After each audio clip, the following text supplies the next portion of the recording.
We hate you. We hate you. We hate you. He gets extra aggressive with fat people, dude. I've noticed that. He's a fattest. Really? Yeah. Whoa. Isn't that weird? Yeah. Like he gets like he's sort of growly with them. Like he just barks at everybody else, but he kind of growls at fat people. Yeah, I'd expect him to be more body positive. Yeah, I know, right? He's all lumpy and shit. You should know. But no, dude, he's a simple bitch, dude. I like that. Do you find? Well, I know you do comedy and everything, but do you find it? This is a weird intro. Yeah. Do you find it harder to find hobbies when you're older? I was talking to a buddy about this today, and he's like, "Dude, it's like hard for me to want to do anything because he's like, I don't even know what I want to get into." Do you feel I like don't. that? Well, I mean, I don't know. Like, how many hobbies do you need, right? Like, I don't really. I don't know. It's hard to start a new hobby. I think it's really just hard to like fuck with your routine. As you get older, I think fucking with your routine is harder and harder. Because you're just like finding it. but even just finding a hobby that you give a fuck about putting time in. Yeah. I mean, there's a lot of stuff that I wish I did. Like what? Like going to the gym, walking my dog more, like just stuff. Yeah, I wish I'd learned how to play an instrument of some sort. I wish I'd fuck around with like a guitar or piano or something like that. Mm-hmm. But I'm just too lazy. What about golf? You ever want to play golf? I don't. Not really. I mean, golf's fucking expensive for what it is. Yeah. And it's not really that interesting to me. It's not. I think if I had a buddy who was super into golf and wanted to go golf with me, I would fucking do it. You know what I mean? Yeah. But it's one of those hobbies I think I'd have to be drug into. Right. Like Phil Kopp was saying, like, dude, we should start playing racquetball together. And I'm like, oh, that sounds good. And I totally does sound fun. And then I'm also like, yeah, but he's not trying hard enough to make me do it. Is that where you smack it against the wall? Yeah, you're like in a box. Yeah. Yeah. With the glasses on, safety glasses. Yeah, I mean, if With the you're a goggles. pussy, you wear safety goggles. No, I'm just kidding. I think that's No, the do you deal. take a racquetball in the fucking eye and it can like make you go blind. So yeah, it's If you're a pussy, you play racquetball. pussy. What are you talking about? Dude? I'm just talking. It's crazy. Racquetball's insanity, dude. So fucking crazy. Oh my No, God. my big excuse was my foot because it's all fucked up, you know. And I was like, oh, that's probably not very good. I'm just being a pussy. That's all it is. Yeah. Being a pusher. Pusher. Yes. I Yeah, remember when I was like middle school or something, I was skateboarding all the time. And I was like, oh, dude, I'd be so good at this. And one of my aunts, Skateboarding. yeah, one of my aunts got so real with me that it was mean. She's like, you're never going to make it. It's like, all right. That sounds like a bitch, dude. God, it was a bitch Why thing would to you say that? Probably because they didn't want you to be a skateboarder. If it was something they wanted you to do, they'd be like, yeah, you can do that. You could totally do that. I mean, I think it's pretty realistic, I guess. Like, to be good at skateboard, you're either good at it or not. And you got to be like 5'6". yeah, I think maximum. I think it's really funny that there are Kind of a height thing. It's a height and weight Oh, thing. so you're saying that you are not physically Too grown a up to prototype. skateboard. I'm just kidding. you're not a good physical prototype to skateboard. Yeah. Okay. Not to be like a good level, like get super good at it. All You know right. what I I mean? mean, how good is super? I mean, you can still get very good if you worked hard. This sounds like Yeah. an excuse more than I'm too big. Well, I mean, just like, It's like, my you're not finger's gonna, too long. You're I not going to can't do make piano. it pro. You're not going to make it pro. Well, yeah. Okay. Yeah. Oh, but she didn't know that. She was just talking shit. Yeah, She well, I wasn't said I like- was talking about. She wasn't like. I was talking about going pro. I got you, but Yeah. she I was. was just in middle saying- school, dude. Yeah.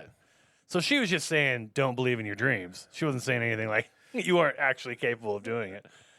Yeah. She didn't have she wasn't reading Thrasher magazine, going like, "Oh, dude, all these guys are 5'6". Colton's gonna be like 6'2". This is not gonna work, dude." So not she gonna was work. not reading Thrasher magazine. She was not looking out for your best interest, dude. She was being a dick, a dick about it. You got in my head ever since. I'll never forget that.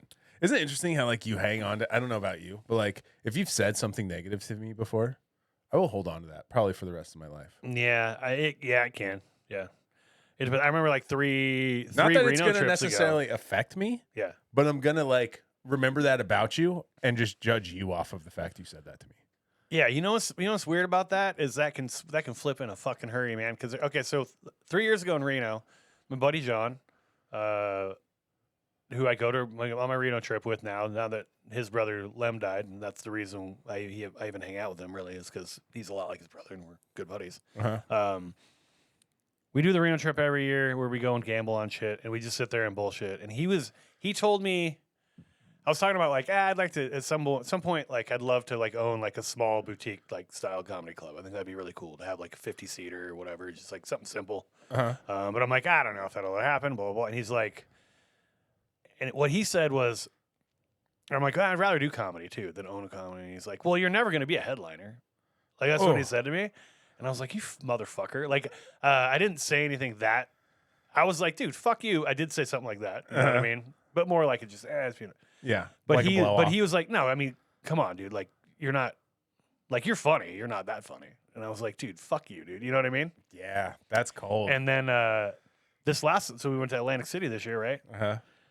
And I was just talking about how like, I'm not really sure what's going on. Well, I don't really, I don't love my job. I'm not really that into it. And maybe at some point when I retire, I'll just do comedy full time, like as a retirement gig or whatever. He was like, dude, he's like, quit your job, be a comic now. That's what you want to do. That's what you're gonna do. Blah blah blah. And I'm like, you're the one who told me I can't be a headliner. Now you're like, now he's he's like, no, you can do it, man. Like, I don't know if he's just in a shit mood the first time or if he's just in a good mood this time. I think that's probably exactly what it was. It's probably 100% what it was. Yeah. And I took it so seriously, the first time especially. I was like, dude, like, I love John. Like, he's a great dude, everything like that. But I'm also like, dude, fuck this guy. He has no idea what he's talking about. You know what I mean? Yeah. God, that's funny. Isn't that crazy? He just flipped completely on it, like in a 3-year period with no additional information whatsoever. At least stick to your guns. Like, he never watches my shit. You know what I mean? He didn't watch it before. He didn't know I was. You know what I mean? You'll never be a headliner. You'll never be a headliner. You're funny. You're not that funny. Like, well, he's dude, like, you should chase comedy, but just as like, be like a forever host or whatever. Yes. Get on the road, just host forever. Just host the shit out of it. God, that's almost like hell, right? In a way. Oh yeah. Because it's in the lane of the thing you really want, but it's the worst part of it. Yeah. I think that's more like hellish than shit you just know going into it you're not gonna like, right? If hell was like almost reaching your dreams all the time, maybe that's a better version of hell. I don't know. Like just fucking with you. Just getting close and fucking with you. That would be crazy. My dreams have been nightmares lately. Yeah, the nightmare dreams? I don't know what it is. Why's that? I think I even told you I had this one dream where I was hosting, and it was in a weird spot. I don't know. There was a bunch of people there. My set did not go good, and then I couldn't remember the headliner's name. Oh yeah, and the headliner's name was Sarah Silverman. She's pretty obscure. Totally obscure name in comedy. I couldn't remember her name for the life of me. It's like then the show is over. Cynthia Goldwoman. The show is over, and Sarah Silverman's yelling at me, dude. She's got into you, huh? Business. What's funny about that is she doesn't strike me as somebody who would give a fuck about that. She probably wouldn't. Yeah, but she seems super nice. This is my dream. Yeah, this is my stupid 100%. Fucking dream. Yeah, it's definitely not like. And then I have to go up and do another show again. And I think I couldn't remember her name. Like in your dream, you're doing a guest spot. In my dream, yeah, that's what I'm saying, dude. In my dreams, I'm doing a nightmare, so I'm like, everything is better than whatever I'm dreaming now. I got cut down for 3 minutes from 6. That's the start of my dream. Yeah. I pissed myself, not on purpose this time. Do you ever dream about bombing? I don't think I've ever had a dream about bombing. Really? I've had a dream about not being able to find the gig. Most of my dreams that are nightmares are me not like can't find something. Like I can't find either something that I have or a place that I need to go. Like those are most of my nightmares. And it's actually pretty true to life because I have the worst sense of direction of anybody that I've ever met. It's horrible. So, but yeah, no, I don't think I have it. I never had any bomb dreams. My dreams are like when I have bomb dreams, they're usually in front of people that you can't bomb in front of. Like big names or like bookers? There's a good opportunity here for you. And then just so it's just like real life. Eating it. Oh, as far as I know, I mean, I really haven't. Who's been a good opportunity to be in front of? I was talking shit, dude. Yeah. Whatever. Let's be your aunt for a minute. Be an auntie. Damn it, Auntie Drake or whatever. I'm never gonna make it as a skateboarder. Fuck. Yeah, I think you're probably not. I'm gonna go so far as to say it's unlikely, but you know what? Follow your dreams, man. You can do it. Thanks, dude. In my dreams, I can't even host for Sarah Silverman. So. For who? Who the hell is this? I don't even know what her name is. Yeah, and then I've had dreams of like crashing my truck. I had a dream about going like, when you get onto an on-ramp, like the one coming here or the off-ramp for Evergreen. Yeah. But instead of going up the road, I totally go off that end to where it's like a big fall kind of to the freeway. So you just don't turn your wheel and you just like I don't know fall. what happens. Like, what am I doing? Yeah. And then I'm like, dude, I'm totally going to get in trouble for being drunk or whatever. That's my dream. And then usually I wake up in a panic and I'm like, I'm safe. Cool. It's wild, dude. Yeah. I've had weird dreams. That is wild. Well, you know, you didn't bomb in Richland on Saturday. I did not. I got a headline Richland on Saturday. Headline Richland. That was a lot of fun. That's probably the best headline set I think I've ever done. Yeah? Yeah. Huh. I've done 5 of them total. Why do you say that? I felt like my stage presence was good. Like my confidence was there. I didn't apologize for a joke that I might have thought was too dirty. That was one thing I did in Harrington the night before. Okay. Is I had a couple jokes and I felt like I knew, like I was telling myself in my head they're not going to like this joke. And so then I didn't tell them with the confidence I wanted to tell them with, and then kind of apologized for it after I told the joke. And like it got a laugh, whatever, but it's just not worth the look of it. So like in Richland, my goal was to reorganize my jokes, so I had them structured a little differently. But then when I would do certain jokes, I was like, in my head, I was like, don't fucking say sorry for any of this shit. Sure. If they don't like it, they don't fucking like it. You can call out that they didn't like it, but don't say sorry. That was my thing. And yeah, I just felt really confident. I felt really confident in what I did. I looked at my notes one time, I think. So yeah, I think happy about that. I think it was only once. I'm pretty sure it was only once.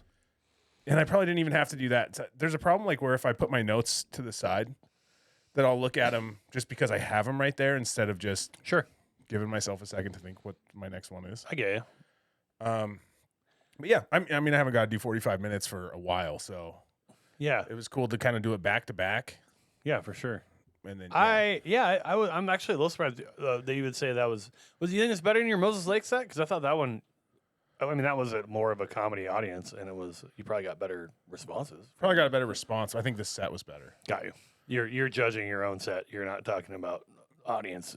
Yeah, and it was hard to hear. Like the response was just weird based off of how the room was set up and all that shit. In Richland. Yeah, in Gotcha. Richland. Yep.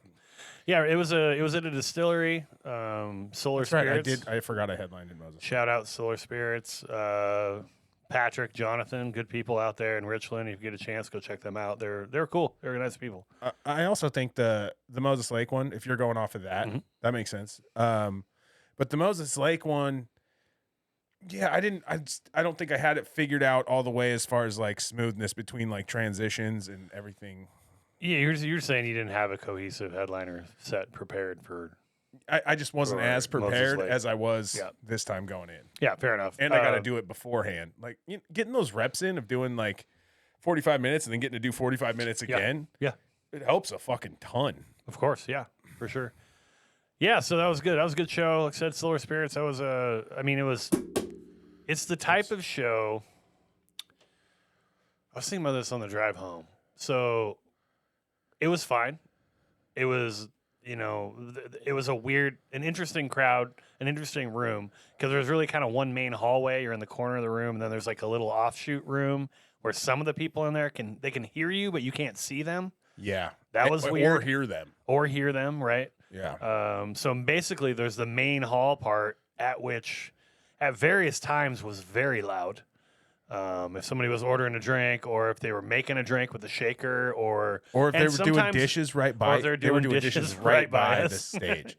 So yeah, like, we're doing it, and they're not trying to be quiet at all with that shit. And we're doing it in their liquor closet, essentially, on this stage. There's a bunch of liquor behind us. They were trying to make it extra loud. It felt like just clinging silverware off of shit. Yeah, so it was the type of venue. It's not a great venue for comedy, especially a free show. And I mean, it's free show distillery, not good food. So it was like more like a place people would go and eat. They weren't necessarily signing up for a comedy event. I don't know fine dining, how many people you think actually came there just to watch comedy. Well, I mean, and to eat and whatever, but they were actually there for the show. I think maybe that that big table in the back. You think they were actually there on purpose? I think so. Huh. Yeah, that was most of the people who were there. There's probably 12 people back there. And then those three gals that were right there. There are 3 people up in the front. They were probably the closest table to us. They were actually there for comedy. They were. Oh, that's right. They were, because I talked to them afterward, and they were like, "Oh, Amanda Arnold, like we came to see her. We love her." Blah blah blah. And I was like, "Okay." I'm like, "That's cool. She didn't come here." And she's like, "Why wasn't she here?" And I'm like, "I don't know, but I saw something written about a personal emergency of some sort. So hopefully she's cool. Hopefully everything's all right." But those people were interesting too. There was one lady that would not look at me. Like the whole time. She wasn't looking at you either. She just wouldn't. She was. I didn't know. I didn't even notice that. Yeah, it was like she was trying to not look at us. So we're in the corner. We're right next to like an exit, and then like kind of over by the bar, but we're where the servers and the bartenders have to go behind the bar. So there's a lot of foot traffic in front of us. Yeah. The stage was tall enough that it wasn't that distracting. It was a little distracting, but it wasn't that distracting. But the nearest people to us were 10, 12 feet away, probably. So that was a little bit weird. Yeah. And then it was all spaced out, and most of our crowd was in the very back of the room. Most of the people who were paying attention were in the very back of the room. So, anyway, all that is a long-winded way of saying it's not the best venue to try to do comedy. However, it went fine. Yeah. It is the type of gig that I definitely, when I was first starting out, it's a gig that you're like, oh, this sucks. Like having to do comedy in this environment sucks. Yes. It's a gig early on I would have been really nervous about. Yeah, for sure. Been super nervous. Yeah, not only nervous about it, but also like upset with how it went. Personally, I would have been upset with how it went because But even when you got there, you're like, this is going to be fun. We'll have fun. Yeah, and we did it, and we knew we were going to have fun. And you just kind of have to take your wins in that one. Like, this person's paying attention to this joke. Those people are paying attention back there. Right. It's the type of venue where they're going to be, even the people who are paying attention are not paying attention the whole time. They're kind of in and out. They're ordering food. They're ordering drinks. And we only have a PA. We didn't have a big sound system, so it wasn't like you could hear it really well everywhere. You could hear it, but it wasn't like... It was kind of one of those venues that gives you some chops. Exactly. It's the kind of... Well, I mean, the fact of doing the gig, not being upset about it afterward at all. Like, I mean... Yeah. 2 years in, I would have been like, oh, that was so terrible. We didn't get the response that we needed. But it wasn't like that. It wasn't that they weren't having fun. It was like, it was just not it's just that kind of environment, dude. Yeah. So but it would have been one of those gigs that I would have been like, this is fucking one of these goddamn bar gigs and just been pissy about. Yeah. But yeah, I think what's funny about that is those are like most gigs, actually. Yeah. That's kind of how it works, man. Especially like getting road work too. For sure. That's how it is. Yeah. I mean, at where we're at right now. Yeah. For sure. I mean, you're headlining, right? You don't get a headline. You're going to be headlining in a shit spot, generally speaking, right? Yeah. And it's cool. I mean, I'm where I'm at right now, where it's like I'll take. Yeah, dude, you're very desperate. You stink of desperation. I wouldn't say it. You're right. I'm desperate. No, I'm desperate for long chunks of time like that, just so I can try to get. I think there's a lot of people desperate for that, as far as time goes. Yeah, I mean, you want to do more time. Absolutely, totally, 100%. Well, and doing more time is interesting too, because it's not doing 20 minutes for me. Like at this point, doing 20 to 30 minutes is one thing. That doesn't feel hard. Sure. Right. I remember when 10 minutes felt hard. Yeah. Or like, then you remember like, 15 was tough. Now 20 minutes is tough. And now it's like, okay, I've done that so many times now. Sure. The harder part is going longer. Because you get to a point, even like when you're up there and in your brain, you're like, this is usually when I'd be wrapping up right now. Oh, interesting. Yeah. I get what you're saying. Yeah. But instead, I've got a whole plethora of these jokes still to go. Yeah. I don't know. It was cool. I was happy with it. Yeah, man. I was happy with it. Yeah, I was glad to be there with you. That was fun. It was a good time. It was. I remember. I mean, I talked to Ryan about this a lot. So Ryan McComb, friend of the pod, friend of mine. He hates bar gigs, and it totally makes sense if you hear Ryan, because Ryan's jokes you have to pay attention to. Like there's a lot going on in them, and they're pretty like you kind of. In order to get the best parts of the joke, you actually have to be paying attention pretty consistently. Right.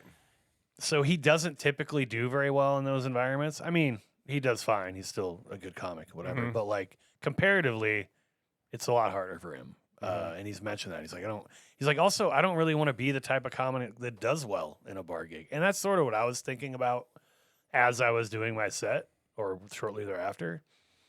Wasn't that didn't want to do well. I do want to do well, obviously, but like it was also like kind of like I get why I'm not doing well, you know, or why it's not going as well as I wanted to. And again, it wasn't bad. It was just like it was like these people are not paying attention the whole time. They're doing other things as well.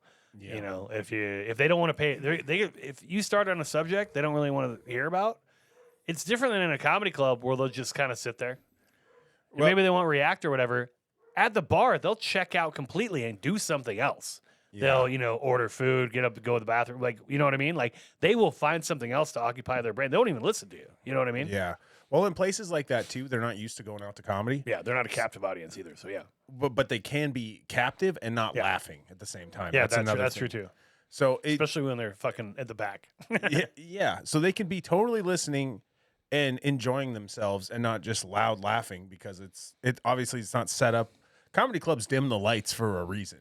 People like laughing when they feel like they're more private in a sense. Yeah, and it was still I mean, it was still light outside. It was still light. Everybody could see everybody. Yeah. Like, yeah, you're gonna lose some laughs just on that. And I think what was positive about it is if people are not talking at their tables, that's a big thing. That's a win, I think. Yeah, there were a couple little mini conversations going on, but they weren't having like full on conversations. Because that will be that's insanely annoying. That's very, very annoying, and that's very hard. And it's very common in a place where they didn't pay because it's like, well, and where there's it's like if you have background, if you have a piano guy in the background, he's not gonna be like, "Hey, shut up when I'm playing." You know what I mean? Right. But you didn't pay for the piano guy. Like, you know what I mean? Like you're in there, and there's a piano guy, and you're like, "Oh shit, I guess there's a piano guy tonight." So what I'm saying is that is a W in itself. Of just like it was a win. Yeah, people being captivated, even if they're not necessarily crazy about what you're saying, or they do think it's funny and they're not laughing loud. If they're listening, yes, that's a W. Because the last thing you need is everybody talking. It's going to be 1,000 times harder to get. And I guess another thing too with if you tell jokes that require the audience to put in more effort to get them, that's something at those bar shows doesn't really work. Most of the time. So, and and again, when I would shit on a crowd for this, it would be like, I'd basically be like, they're just kind of a dumb crowd. Like they don't want to think. It's like, no, that's not really what it is. Like thinking about it now, it's not that they don't want to think. They just don't want to think right now. Yeah. Like they're having dinner. They don't want to have to do to make three, think about these three things and how they interplay in together. Like, dude, I don't want to do any work right now. If you're going to tell me a joke, I want it to be simple, pretty obviously straightforward, funny, and I'm just going to have a good time. I don't want to have to do homework on a Friday night or on Saturday night when I'm just trying to have a drink with my buddies. You know what I mean? Right. And really, we'd rather be talking. I'm hanging out with my buddies. I'd rather be talking to them than having to listen to this fucking guy. Yeah. Who I don't know his name. I don't know. I have no idea if it's going to be terrible or not. I didn't even show up knowing this was happening. Right. Yeah. So I think that's what I'm saying. Yeah, I felt good about it for what it was, dude. For what it was, I felt good about it. Yeah, I think you should. I think you should, and yeah, it's just a very interesting. It's very interesting dynamic to do these completely different venues. I mean, it couldn't be more different from a comedy club atmosphere. That's why it's weird that it's done in like bars and shit. You know what I mean? That's kind of what it's like. Hey, you know what we should do? We have live music 6 nights a week. Let's do comedy one night. Yeah. That's not weird at all compared to what we normally do. You know? Yeah, but if you can do good in that room, sure, you'll crush it like at a club. Well, again, if it's not just but you're doing great because it's simple. Like no, what I'm saying, yeah, like obviously, a lot of bar shows people really like crowd work. Kind of, it seems they like crowd work and they like dirty shit or something that's like easily palatable. You know what I mean? Something they can understand. Even that, like I was going through my dirty jokes and I was like, God, dude, I don't know if I like these because then it was a kind of a bougier atmosphere in there too. Sure, it's like I don't know if they want to hear about fucking boof and oysters or whatever. You know? Yeah. Yeah. I mean, I'm in the middle of like thinking about doing comedy in those venues or whatever. I've been thinking a lot lately about like what kind of comedy I really want to do. I've been thinking about it a lot. Actually, This like takes up most of my time when I think about comedy now. Is like, what kind of comic am I? Because and it's very frustrating to me that I have been doing this for, I would say, like 7 years now, and I still don't know the answer to that question. It's the question that you need to know the answer to. Like, it's the important question: is what are you? I was telling you, I watched I flew through Crashing after we did the Pete Holmes episode, and I wanted to watch that show again. I really like it. It's 3 seasons. It's not that many episodes, maybe 25 episodes, something like that. And they're half-an-hour episodes. You fucking fly through them. And there's one part where he's in the Comedy Store, and he doesn't get past the Comedy Store by Esty, I believe, or whatever. And I think that's the real Booker out there. I'm not, or was at least at one point. I don't know if she is anymore. Is she dead now? You say was like it was like bad. I have no idea. I think so. I don't think that's the same Booker it is now. Okay. I could be wrong. But in any case, she's like, and I feel like she's a pretty famously, she's like Mitzi Shore, only right. You know, for the Seller. Yeah. And both Mitzi's like a legendary comedian Booker, and I think she's kind of the same boat. I'm almost positive, but I just don't know enough about the New York scene to know that. So anyway. She's there, and Pete Holmes gets off stage after he did his audition, and he crushed. His audition, he crushed. He did really, really well. And he comes back, and he's like, so? And she's like, nah, you know what I mean? And she's like, just sort of like ho-hum about it. And then he's like, what do you mean? Like, I crushed. Like, it was like, they were all laughing. It was great, blah, blah, blah. And she's like, I got 50 white dudes who will talk about the shit that you just talked about that look like you and like whatever. And then she said that something that's going to stick in my head, I think, for a long time. It's a very good quote. She goes, who are you? Why are you? And why now? And those are the 3 things she's looking for. And that's a really, really hard thing to know. It seems very simple, and it's also incredibly complicated, right? Because those things are important, man. Those things are infinitely important. If you don't know that, you can work your ass off. You work your ass off and be good, and I don't think you have a chance of really making it unless you can answer those 3 questions. Say the 3 again. Who are you? Why are you? And why now? So I think those are an incredibly. Why are you is a confusing question, kind of. What do you mean? Like what makes you who you are? Like, who are you? Why are you that way? Essentially. Who are you as a person? What made you that as a person? And why should I listen to you now? Like what about that makes it?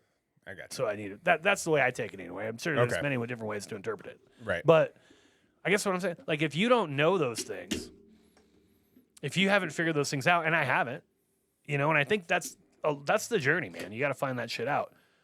And that's why people are like, I didn't even do comedy until you do it for 10 years or whatever, right? Yeah. I mean, like you don't have a shot if you don't have those things. I mean, you can be a regional headliner or whatever, but you don't have a shot to actually connect with people on the level that makes them go, that guy's incredible. Totally, but you already write in that vein kind of already.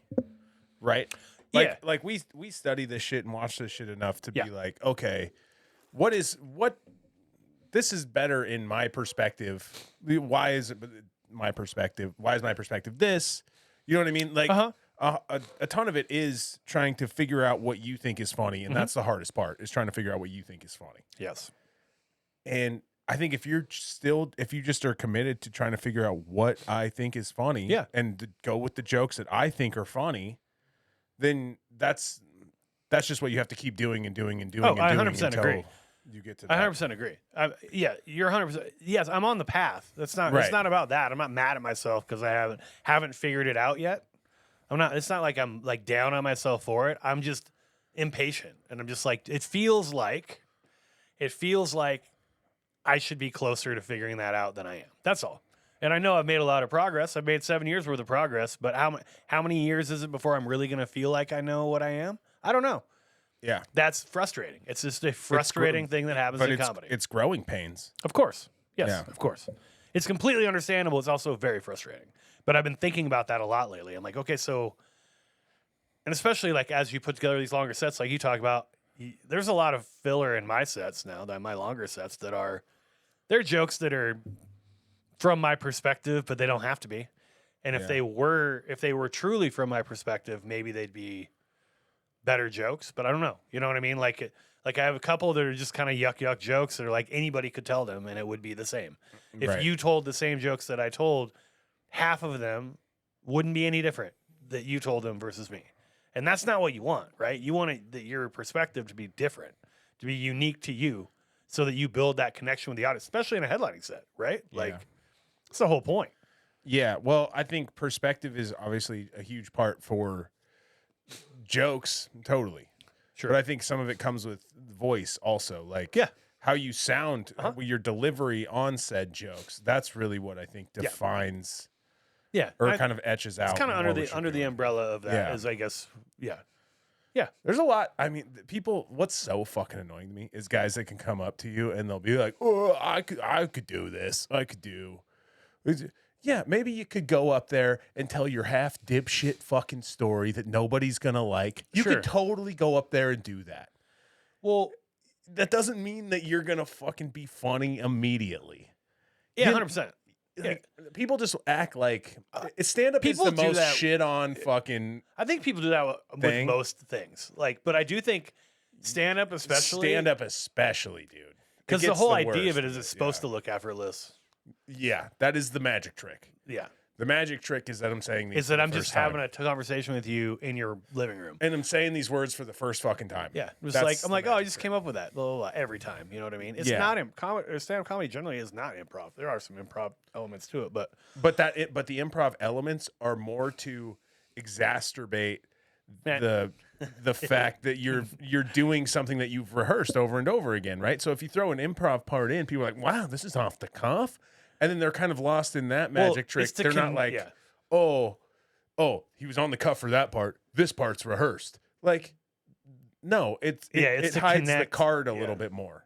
It's to connect the thing that already exists to the unique situation you're currently in, right? That's why people like crowdwork so much. Or that's why crowdwork is so interesting to people. Like, because it is like, if you can connect your crowdwork to your jokes, that's sort of why you would use crowdwork most of the time. People are so dumb.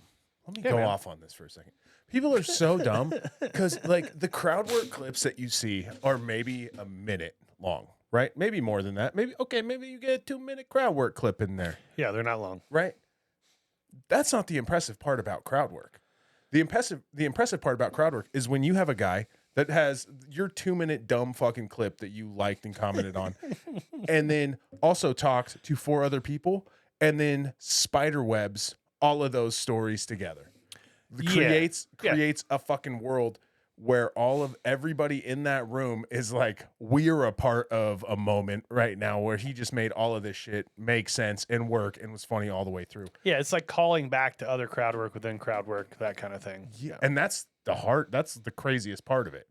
When you watch guys that are expert about that and they spider web all their crowd work together and you're like, Jesus Christ, that's the best part. And you can't clip that up and you can't put that out. You could, I guess.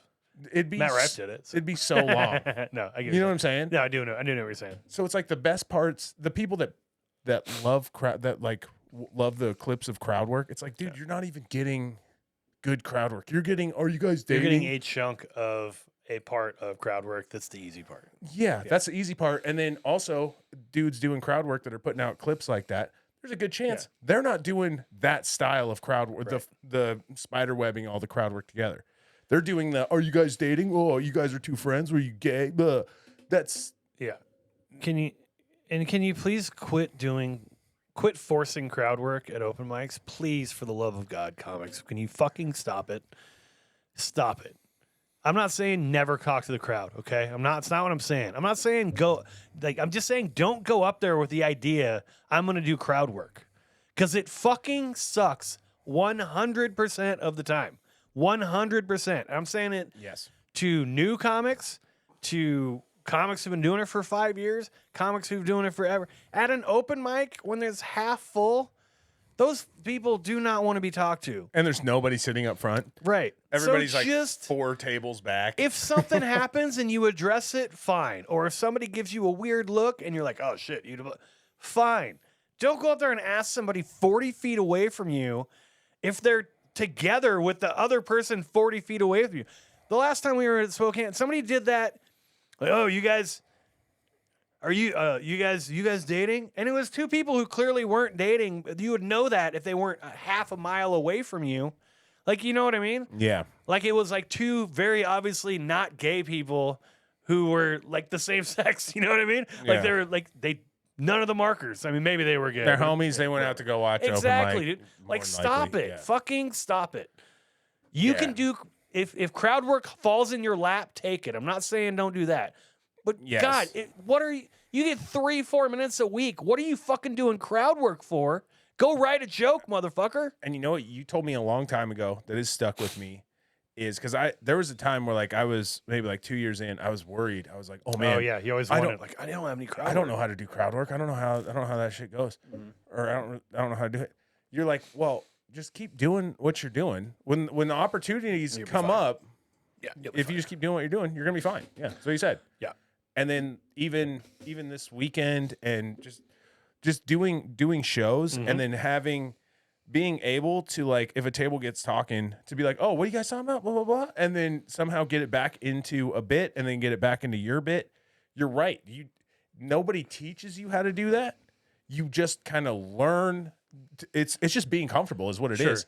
And the more stage time you have of just being comfortable, then the more you're going to be able to talk to people and know what your joke's good enough. You're going to figure out whether you want to do it or not either. That's the interesting. Is it going to be interesting? Because if you try to force it, it won't be. If you go into something and something happens and you have to address it to the crowd, there are times where you address it very quickly. You immediately get back into the jokes. You have no interest in engaging them or whatever. You want to do something. There's also going to be times where you're like, ooh, this is interesting. I'm going to dig a little bit deeper into this and see if I can extend it out and see if I can come up and see if there's more to this than that. And then if there is, great. And if there's not, okay, now I can pull back to my jokes. And that's how you get better at it, I think. Like, is by not treating every situation like it's a class, right? It's not. Like, it's a different interaction. But it's also knowing your jokes. 100%. So, like, the more confident and the more you know your jokes. Right. If something happens, you can get into that, talk to them about that, maybe even have a sidebar joke. If you write enough, you have enough jokes to where you can maybe even tie a joke back in to then boom, now you can get back into your shit where you just left off. And it's because you know your joke enough. Like, yeah, and also because you've written the joke. You've written the whole joke and you've thought about there's a ton of stuff about your joke you've thought about that does not make it into the final cut of the joke. Like most of it. Right. Most of the things you think about in your... That's a great point, too. Yeah. In your fucking Nana joke or your Vegas joke or whatever, all your jokes, you've thought about a million other things. It's just you haven't fit those into the joke because either they weren't as good as the joke or you couldn't figure out how to do it Which more than likely, they weren't as good as the joke. So if it's not as good, it's not getting in. But... And that's usually what they're going to say. They're going to say something that relates to something you've already talked about. So it's not off the cuff. It's something you already wrote.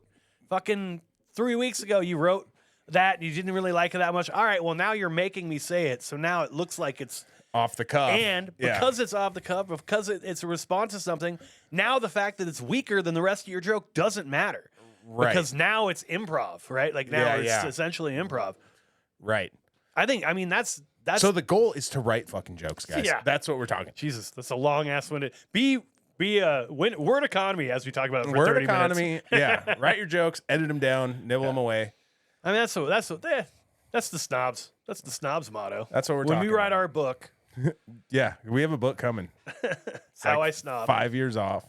5 years out. We're gonna have a foreword by Michael Scott. It's gonna be awesome. No, but yeah, I don't know. I got a little angry there. I just want people to. It's man, and we talk about this a lot too, man. With the area that we're in, man, we are in a small market. We are in Spokane, Washington. There's not a lot of stage time, and there's even less stage time in front of a real crowds. Like we're talking about going and doing bars in Richland, which is over 2 hours away, by the way, just to get the time right. Yeah. But that's what it is. But even that, dude, I feel very lucky. Sure, of course. I feel very lucky to be in Spokane because there is stage time that you can get, and you can also get seen a lot sooner 100%. if you're good because there's less people doing it. And then not even that, you get seen a little bit. You show up polished and good in front of the right person. Yeah. And then boom, now you're getting booked to do kind of these road gigs. There's a million. I mean, And- Bark owns a ton of clubs. The local club here owns a yeah, ton of. but they own a ton even of like clubs. even like bar shows and stuff, and like even yes, of course. to where you can get more time, like we're talking about. Yeah. To where like I was talking to guys in Seattle. I may mention this on the podcast. Right. Where I was talking to guys in Seattle that've been doing it for 4 years. They've done Dude. 15 minutes 2 times. Yeah, the level of opportunity here is actually higher than most places. Yeah. And that's what I was coming back to. We're a small place. There's a lot of opportunity, and there's a lot of opportunity for anybody out there Yes. in our community who will just start putting their nose to the grindstone and working. They're going to get work very quickly, and a lot of it. It's going to happen. Yeah. Because that's what people can tell when you're doing work or not. Yes. People can tell when the only thing you're doing is going to mics. And God damn it, there is a lot of opportunity comparatively. You can't do 7 sets in a night. This isn't New York, okay? Right. You can't do more than you can do 3, I guess, one night a week sometimes. Right. But usually One of those being 10 minutes. You're going to be limited to 7, like a maximum of like 6 maybe sets a week. Yeah. Roughly, if you don't have shows or whatever. Yeah. You got 6 opportunities, and you can't go up there and waste them. You can't do that. And even more than that, we're so lucky to have the opportunity to have good spaces here now. Like especially, the draft zone, obviously I basically work for them in a lot of ways. I fucking love that place, man. Me too. And they're great owners, and they want comedy there, and they don't have restrictions on what you can do, whatever. It's just get up there and do your best, whatever. Yeah. They pay. You can win money at their mic. You can get paid to do shows there. They're The trying draft to zone up. is the shit. Yeah. And then that's not even to talk about the comedy club, the main comedy club in town, Spokane Comedy Club, which is a 300-seat comedy club that's an A-list comedy club. And people get up on their stage and shit on it like fucking Hannibal Buress wasn't there a week ago. Right. Or Gabriel Iglesias wasn't there 2 months ago. Or you know what I mean? It's like, Right. what the fuck are you doing? You're standing where legends have stood. Exactly. Yeah. And I peed on that stage. you peed on that I'm a part of that stage forever. Your DNA is all over that stage, dude. No. Now, off the soapbox or whatever, it's just I wish people really had more reverence for it because it really is a big 1,000%. deal. It's Yeah. a big deal.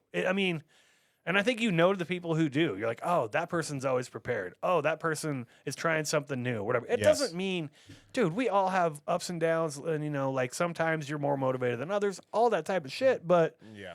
by and large, when I go there, when I go to that stage, when I go to my, to the draft zone, whatever, at least those 2 places Yeah. specifically, I make sure to remind myself as often as necessary to be like, oh yeah, by the way, the thing that you're like, oh, I don't really want to be at open mic tonight. Like when you get down on it or whatever, you're like, dude, Yeah. you get to do comedy and have a bunch of dead comics stare at you. But Yeah, you but do. you get, Yep. you get to do comedy at a major club in the United States, and you live in Spokane, fucking Washington, which is a tiny ass place comparatively to all these places. You know what I mean? Right. And There's you more can, opportunity here. Get after it. and you can actually build some time. 100%. You can build some time here. Yeah, dude. If you're there just to fuck around, hey, have fun. Also, don't talk to me. I don't really want to talk to you. That's all. Yeah. Don't tell me. I really am a stand-up snob I've been in that way, for grinding. sure. Yeah, I've fuck been off. grinding. I haven't seen you at any open mics. You haven't been grinding. I need to take a break. You are gone for 6 months. What are you talking about? Yeah, exactly. What are you? You've done 3 sets in the last year. Exactly. You're doing Yeah. jokes about the Hawktua girl. That's your newest joke. What are you doing? Yeah.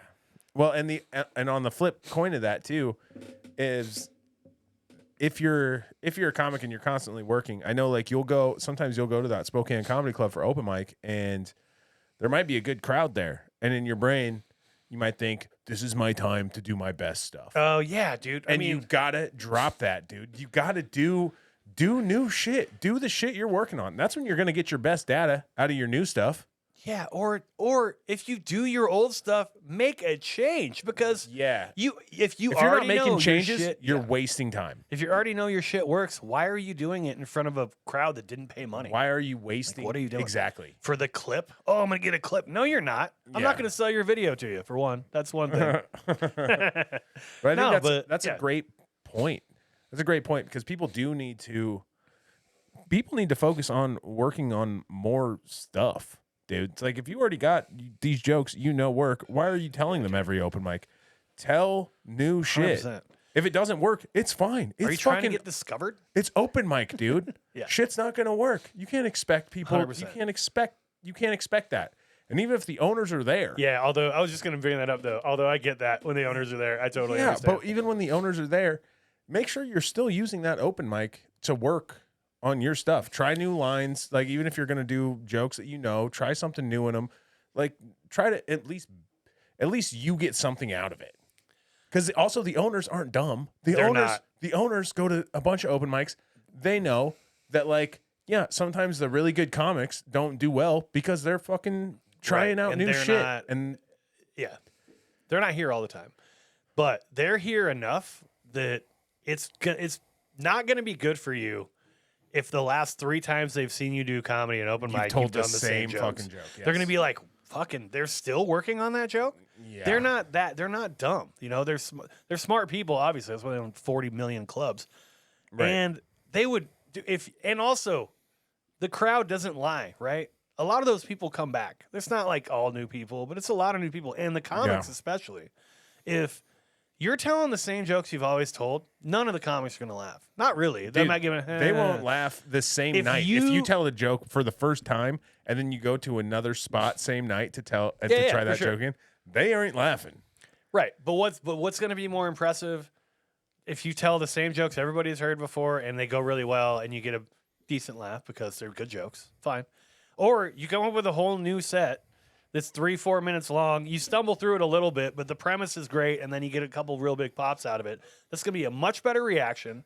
Everybody in the comic side, especially, which they know where the comics sit too, and they know that the comics are paying attention every week, right? Yeah. And they also pay attention, or they have other people paying attention, or they have the people grading every week paying attention.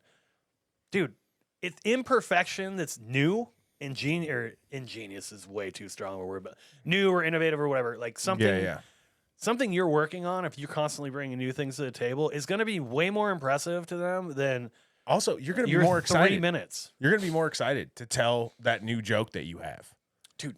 And sometimes if you're more excited to tell a joke, 100%, that shit translates. The energy is to so the much audience, better. And it's the weirdest thing, and I can't explain how any of that works. People can tell when you're not excited about your jokes. Yeah, and that's what I was trying to do. So that right back to Richland, that's what I was trying to do. Is I was trying to have confidence in jokes that honestly I had gotten bored of telling. Yeah.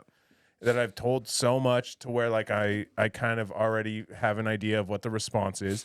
But I have that idea of what the response is because I've told it in one place a lot. Yeah. Not because I've told it everywhere. So like when I went to Tacoma, it's a new joke for them though. That's the part that's exciting, right? Yeah. So when I went to Tacoma, I was able to tell like some jokes that to me are old jokes I've told a bunch, and then I got a really good response on them. And I was like, "Oh yeah, these are funny. These are funny." Yeah, because you go over I've been your telling shit. them the same 10 people for the last fucking year. Yes, dude. Yeah, it's weird. Yeah, it's weird. So it's 100% weird. But then to try to like have that same kind of confidence of like, even if they don't laugh at it, it's going to be their first time hearing it. Right. So I want to make sure I'm telling it with the most amount of like confidence and 100%. Whatever, And here's the other part about it. If you're going to do a 4-minute set, what happens? You knock their socks off with this 4 minutes that you have perfected, that you've been doing for 10 years. That's too long. But you know what I mean? You're doing it for the last 2 years. You just crushed for 4 minutes at the open mic, and it means nothing. The owners come up and they go, "Oh my God, that was the best set I've ever seen. I'm going to have you host this weekend." Well, guess what? Now you're fucked because you have 4 minutes of material. Now you have to do a 10-minute set. Yes. Now what are you going to do? You're going to do a 6-minute open mic in front of the owners on a weekend? You're going to bomb your dick off. Yeah. Well, and you're going to deserve it. It doesn't matter, man. Doing a good job in front of open mics crowds doesn't fucking matter. They don't pay Not shit. One of them is going to follow you. Not one of them is going to follow you. You might get 3 fist bumps out of the deal. Fist bumps. If you get 3 fist bumps, not from comics, actually, that was good. Like, that's kind of the rule. That's very funny. Yeah. Yeah. Because comics everybody will fist bump you. In 100%. Spokane, I don't think it's just Spokane, dude. I think it's everywhere, man. Everyone's like, yes. Wow. No one wants to. It makes sense. There's no reason to burn a bridge. Like, not burn a bridge. You know what I mean? Like, there's no reason to be negative except if you're just incapable of being positive, and that's where I fit in. But if I don't fist bump you, just know I didn't fist bump you for a reason. Oh, anti-fist bump. Dude, I take my fist bump serious. Seriously, I only got 10 of these a night. I'll fist bump you when you first show up, and then if you get off stage and I didn't like it, don't be expecting a fist bump from me. Oh, for sure. I mean, if I tell you had a good set, it means I think you had a good set. Right. Like I give a few Which of those out a means night. something. Yeah. That means something. Anyway, so that We've gone on about this. dude, I said we'll get off our soapbox at least 20 minutes ago. Anyway, keep doing comedy. We love it. We love talking about it. Obviously, you know what I mean. Yeah. It's a good time, and I'm glad we had fun in Richland. And Yeah, it's just me a too. lot of I had a lot of fun. I had fun in Harrington also cool. with Anthony. yeah. Anthony Singleton. We did a show out there, and it was awesome, dude. The people out there were awesome. Yeah. They were happy to have us. And Harrington House, dude. Check them out too. yeah, If you ever Harrington get to House, dude. Janice, talk to Janice. Tell her she's a saint for me. HAUS because they're fancy. House with an HAUS. Yeah. It's very, very fancy. I did notice you were talking about skateboarding earlier. I did notice on the little fountain in Richland. Nice little area where this place was, like a little complex, had like a little fountain, a little like outdoor area. It had those like skateboard stopper things, like the little like lumps that they put on the edge so you won't like rail grind their fountain. Oh, really? I didn't see Dude, that fountain was way too high to get up on from anything, for one. There must have been people doing it. Like, dude, people had to have been huge hops. We're talking like Jordan level hops to get up there. And also, They got some killer skateboarders. there were on Richland. rails. There were rails everywhere around there Yeah.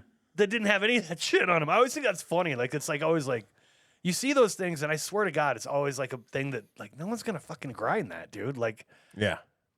this isn't Tony Hawk. Who do you think dude. lives What here? are we? Anyway, that was Richland, dude. Tri-Cities. Yeah. Top 3 Tri-Cities in order. What's your order? I have no idea. I have no idea. I don't even remember. Pasco? Pasco's the other way. Yeah. Pasco, Kennewick, Richland. I have no idea. For me, it'd probably go Richland, Kennewick, Pasco. I don't know any of them. But I mean, don't I know don't know. Pasco that good. They're the exact same place to me because I don't. Oh, Kennewick has the Toyota Center, right? Oh, the Toyota Center. Oh. I was Come going on. to do a Toyota Center joke. I forgot to. Damn, you missed it. Where the Tri-City Americans play, dude. Yeah. All right, we talked about that shit. Have you watched before we get on to this week's shit? An hour in. We're an hour in. No, we're not an hour in. Oh, We're close though. You watched a little bit of Human Trials, the Mark Norman show. Mm-hmm. And you enjoyed it, correct? Yeah, and loved it. These are like what, 10-minute episodes, 20-minute episodes? 10 minutes. 10 minutes. 10-minute I think. episodes? I think I just saw episode 1. I didn't see more than that. Are they released them? Did they release all of them, or they release them No. like once a week or something? Like I don't know what their Dude, I don't know what it the looks release schedule awesome. is.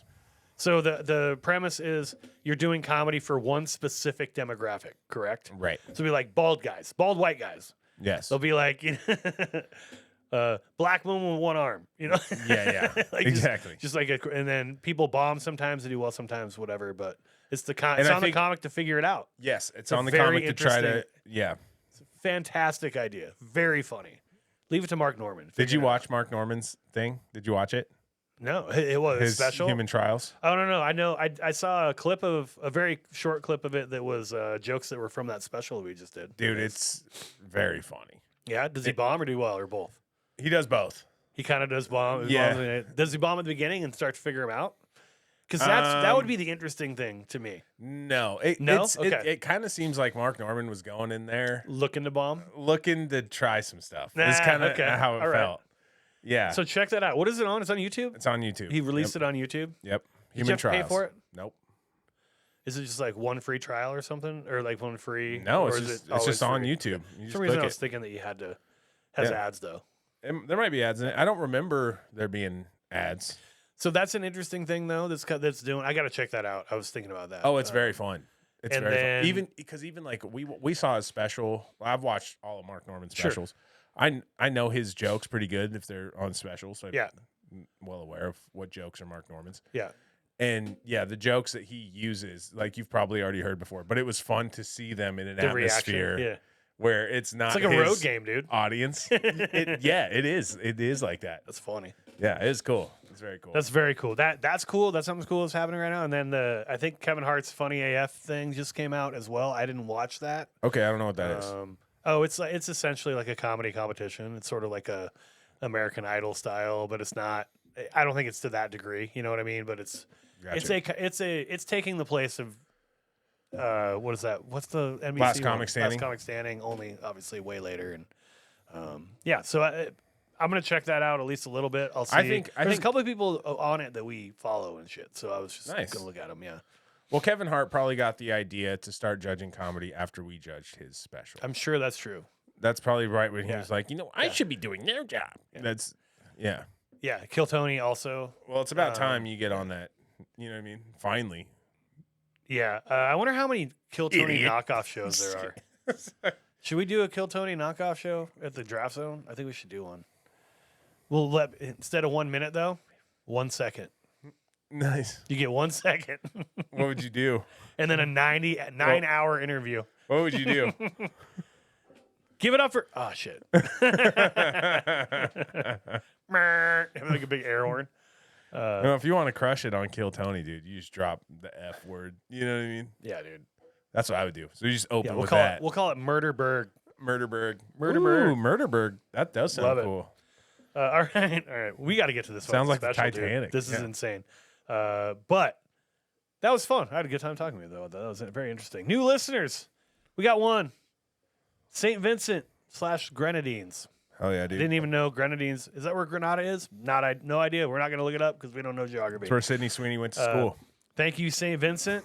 No, that was You mean Taylor Not Sex Girlfriend? yeah. Uh, That was shout Saint out Taylor. Saint something. God, I can't remember what it was. Saint Thomas or something. he didn't remember. You don't have He to didn't remember. know. You He know what I said mean? Saint George or something. I googled That's it. funny.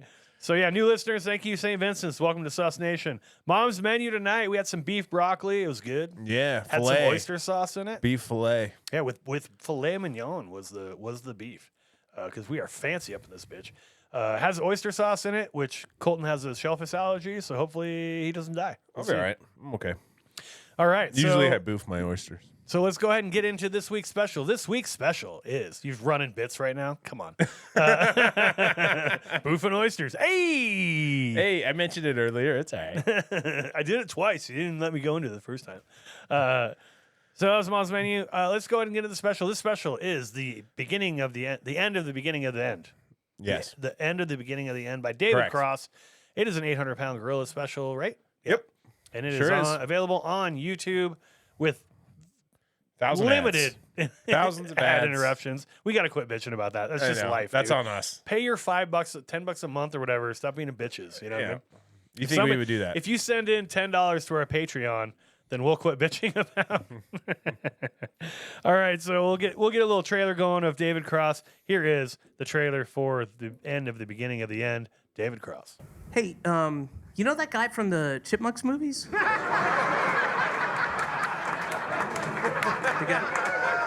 The guy who stole the chipmunks? Yeah. That's where he goes to get hand jobs. Women, you will no longer be abandoned. You will no longer be lonely or scared. You will be protected. And I will be your protector. Women will be happy. Women will be healthy, confident, and free. And you will no longer be thinking about abortion. You will be protected, whether you like it or not. Thank you so much. That was the trailer for David Cross, the end of the beginning of the end. David Cross, 62 years old. Whoa, he's that old? Yeah, dude, he's old as hell, dude. Damn. He's from the Roswell, Georgia. He was born in Roswell, Georgia. He says where he's from, but I didn't catch it. It's somewhere in the Atlanta area or in Georgia. He's a comic. He's an actor. Probably most well known for Mr. Show with Bob Odenkirk. He created that with Bob Odenkirk. You know who that is, right? Better Call Saul. That Oh, guy. yes. Okay. Yeah. And Arrested Development. probably my favorite, maybe one of my favorite characters of all time is Tobias Fünke in Arrested Development. He plays him. Incredible comedic actor. Won an Emmy for the Ben Stiller Show for writing. Nominated for a lot of Grammys. Started comedy at age 17. The day after he graduated, he moved to New York City. He was in his college sketch group in Boston at Emerson College. I think it's Emerson. Did a lot of alternative comedy, a lot of stuff like that. His first special came out in 1999. He's been doing comedy ever since. Author, director. Famously condemned the Riyadh Festival. Called everybody bitches for working there. And yeah, this is his special. This is his 8th album / special. This was filmed in Athens, Georgia at the 40 Watt Club, which is traditionally a music venue. And yeah, dude, that's the bio. Let's talk about it, dude. Overall, what'd you think? I liked it. Okay. There's a lot of things I like about it. I haven't listened to a whole bunch of David Cross. Okay. Also, just to say this, it's on YouTube. Also, you can listen to the special on Spotify. It's also nice. on Spotify. Yeah. Right on. Ads on Spotify? No, No. not if you have a Spotify account. Not if you have ad-free Spotify? Yeah. No way. I've realized that lately because also like Pete Holmes is on Spotify. Oh, nice. Okay. So I just double checked it. Right on. Yeah, I liked it a lot. I haven't listened to a whole bunch of his stuff. I knew him probably from the Chipmunks or something. And So funny. I thoroughly enjoyed the special. Oh, okay. Yeah, I liked what I heard. The first 10 minutes where he's reading stuff, it was funny. Yeah, he does like he bought a house and then he gets a bunch of text messages for people to sell the house and he responds to them. Then he does a little song that you heard a little bit in the trailer. Yes. About abortion and stuff that Trump said. Things like that. And that was probably the most political part of the show. Aside from that, he kind of gets, and I haven't listened to all of his stand-ups, all of his specials, whatever. But I have heard that he is very political. Mm-hmm. I think I told you that. Well, I've heard you're not the only one. Yeah. Like I've heard that, and I thought it was going to be more political going into it, and it's in the beginning kind of, and then move along. So yeah, I enjoyed that. Some stuff in there. There's some stuff in there, but nothing too crazy that everybody else is. It's definitely less political than some of his other stuff. I mean, he had a whole album just about like fuck. It's called like "Fuck George Bush" or some shit like that. It was like, it's not called that, but it was something like that. Okay. FGB. And so you enjoyed it. Yeah. All right. How do you feel about it? I thought it was all right. He's a difficult comic for me. He is very, like, I've seen his stuff before. He's super political. There is a level of sort of an air of like condescension that I don't love. Like he's sort of like, he's like your teacher and he's explaining shit to you. And it takes a long time for him to get into bits because of that. Did you notice that in this special? Yeah. It's just the way he talks about something. Like he brings up Machu Picchu and the Inca Trail, and he has to tell you all these things about it so that he can prove how smart he is. A lot of times there's reasons he's doing that. He's setting up jokes. I don't want to say it's all fluff or anything like that. Right. But it still gives me a little bit of like a little bit of condescending vibe to me. But when he does get to the point, it's funny. It just takes him a long time to get there. That's what I noticed a lot in the special. That's why it's not up there with my favorites. It's a lot of setup. There's a lot of setup in this special. However, it is good. Yeah, I found it pretty enjoyable. Yeah. Even through the setups, I didn't feel like they were. I don't know. I mean, I wasn't looking for it for that. Mm-hmm. But I found the whole thing pretty easy to listen to. I mean, Okay. Yeah. And it's about hour 5, so it's not like overly long, but it's also not short. It's long. Don't get me wrong, but also that's with 10 minutes Not an before. hour 20. That's 10 minutes before he's even like, okay, we can start the special now. Yeah, but you don't get to just get an extra 10 minutes because you said you didn't start when you clearly already started. Yeah. No, I didn't start yet. Yeah. Get up on stage. No, don't start my time yet. I haven't started. I've seen open micers try to pull that one. It's a fun one. It's a good move. Yeah, go ahead. Yeah, dude. What I really liked about it is the bits that he has are longer bits. And I think that's kind of the direction I would like to be going as far as like if I'm, because right now, like the set that I did this weekend, it's so many different jokes and I'm trying to orchestrate them so that they all make sense and everything fucking checks out. But how he's doing them is he's got 15 minutes on one joke, 15 minutes on another, 15 minutes on it. Just seems like he's writing in bigger chunks, and that's got to be easier to memorize in a sense. Oh, I see what you're saying. Yeah. We'll definitely talk about that as we get through, because your clip is definitely regarding the longest joke in the special. Let's do Fashionisto first. While we're thinking about it, let's do Fashionisto. Like I said, 40 Watt Club, Athens, Georgia, David Cross, Colton Drake, Fashionisto. Fashionisto. All right. David Cross, Fashionisto. It's cool to know what Fred Durst is going to look like in 11 years. I like it was only 11. That's crazy. I looked it up. Fred Durst, 55. You said he's 61? He's 62. 62. In 12 years. It's cool to know. You said 55 and 62, dude. Oh, I thought he was 61.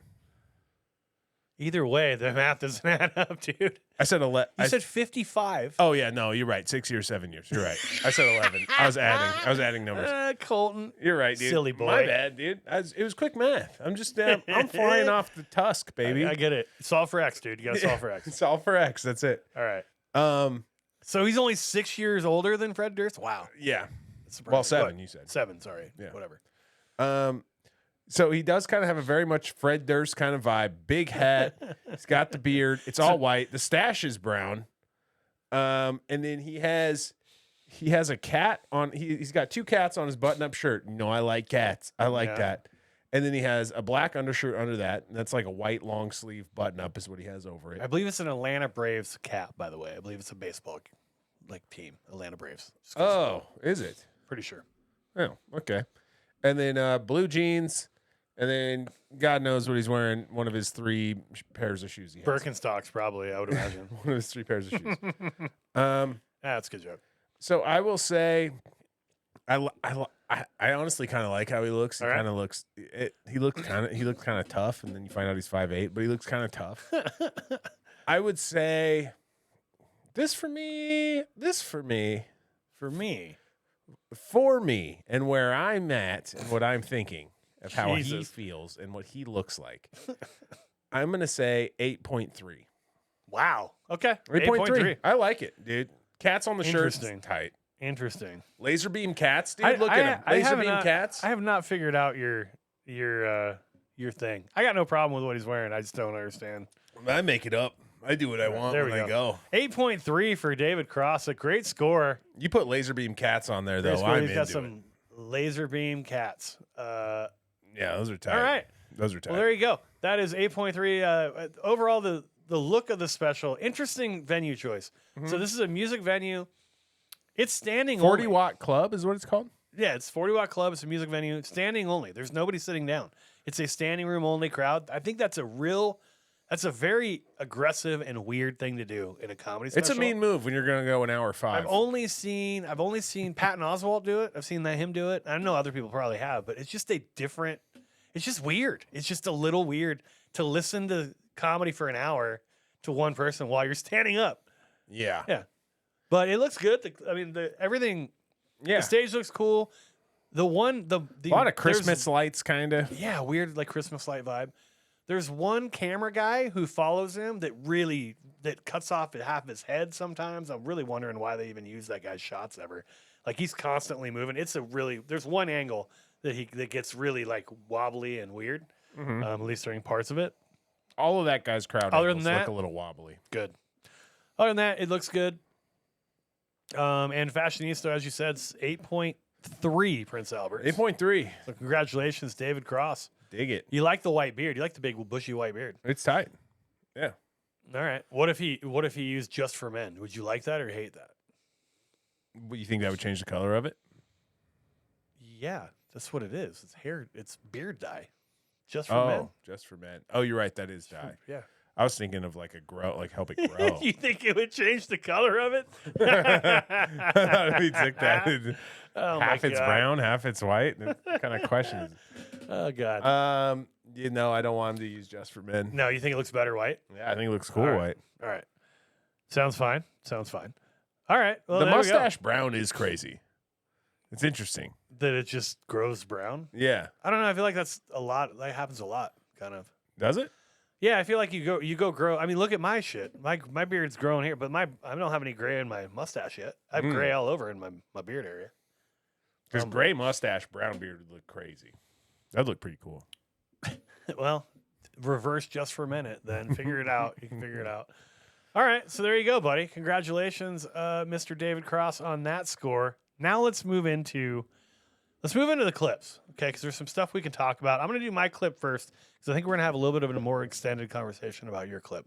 My clip, David Cross is talking about basically what he would be like as a slave owner. I think that I would have been a really great slave owner, you know? No, I mean like the best. I would have been a great slave, you know, where all the other slaves were jealous of my slaves, you know? Being like, I wish Cross was my master. Well, my master's racist, you know? See, I would engage with them, you know what I mean? I'd be like, hey, whoa. Hey, what's going on? What's with the long face? What are you so upset about? Hey, I don't know what's got you so upset, but let me tell you something, okay? And this is a fact. This is a true, what I'm about to say is a true fact. Did you know that it takes more muscles to frown than it does to smile? That's right. That's right. So what do you say we turn that frown upside down, conserve a little energy, and hey, listen, I don't know what's got you so upset, but let me tell you something, okay? I've been watching you, and I believe in you, and I know what you're capable of. And I know you can pick more cotton than that, okay? Let's go. Hey, who wants a treat? Who wants a treat? You want a treat?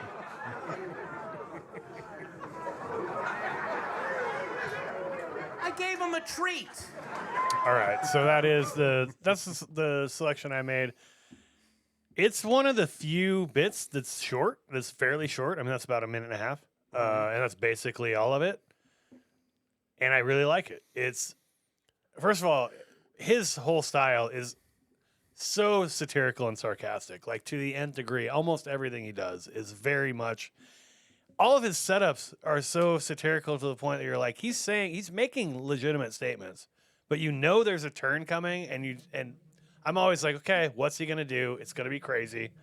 We'll figure it out. But it's, you know, however he starts the joke, it's never ending there. You know what I mean? Mm-hmm. Or it's never. That's kind of most It's always jokes, a too. lie. Yeah. It's always a lie. Whatever he first says is a lie. Lies regarding the rest of the joke.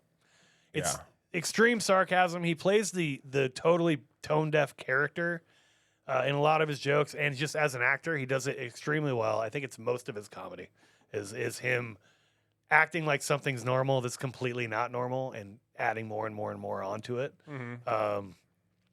So this idea that he would have been a great slave owner because they would have liked him, like that kind of shit. Mm-hmm. It's just funny. It's just a very, very funny, very tight joke compared to the rest of the special, in my opinion. Loved it. Love that joke. And it's interesting. It's fun. It's a different way of looking at stuff. Why else did you like it? Was my other question. Well, so like what? That joke? That joke. Yeah. Oh, because it's just funny. I mean, I don't know, those things. It's tight. It's him being super sarcastic and really satirical. The idea that like a slave is gonna like think of their master as better than other masters. Like they're gonna have some sort of like, he's gonna have pride. He's taking pride in like being a a hero in an effect to his slave, right? Right. And then gives them a treat like a dog at the end to talk about how how good of a slave owner he would be, right? Yeah. So just that level, the nth degree of just like tone deaf. It's the way he does comedy is a lot of the people who really like him or who share his thoughts Oh, thanks. He's a big Bernie guy. He's very, very liberal. Wouldn't like that joke at all.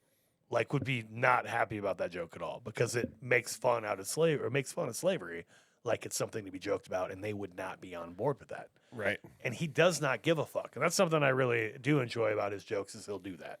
So that's right. That's why I liked it. No, great. Thanks for explaining it. That sounded so sarcastic. Yeah, thanks for explaining it. Fucking idiot. Can't believe you took that bait. No, I'm just kidding. Love the joke. I was just curious as to like why you thought it was funny. Yeah. You're like, that's not funny at all. No, I thought it was funny, but I just want to hear you talk about it. Yeah. All right. So that's the one we talked about. Let's talk about your joke. I cut a little. It was tough to find smaller segments in this one because there's a lot of lengthy jokes. Yes. So yeah, go ahead. So this joke is very long. The premise of the joke is essentially he's been going to this Chinese masseuse, right? And it goes exactly where you think it's going to go, with him getting a hand job from the masseusist. Masseusery. That's what he says. Masseusery. All right, ready? Okay, hold on. Oh, go ahead. So the masseuse starts giving him this hand job, and to me it was very funny all the way leading up to this point.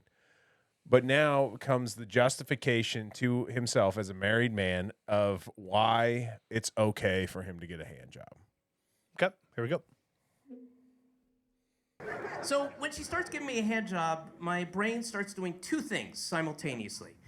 One part of my brain is going, remember this, remember this, remember this, remember this. Because I have been completely faithful to my wife, and I have not had a stranger's hand on my dick since, at least the honeymoon. I can go back to that.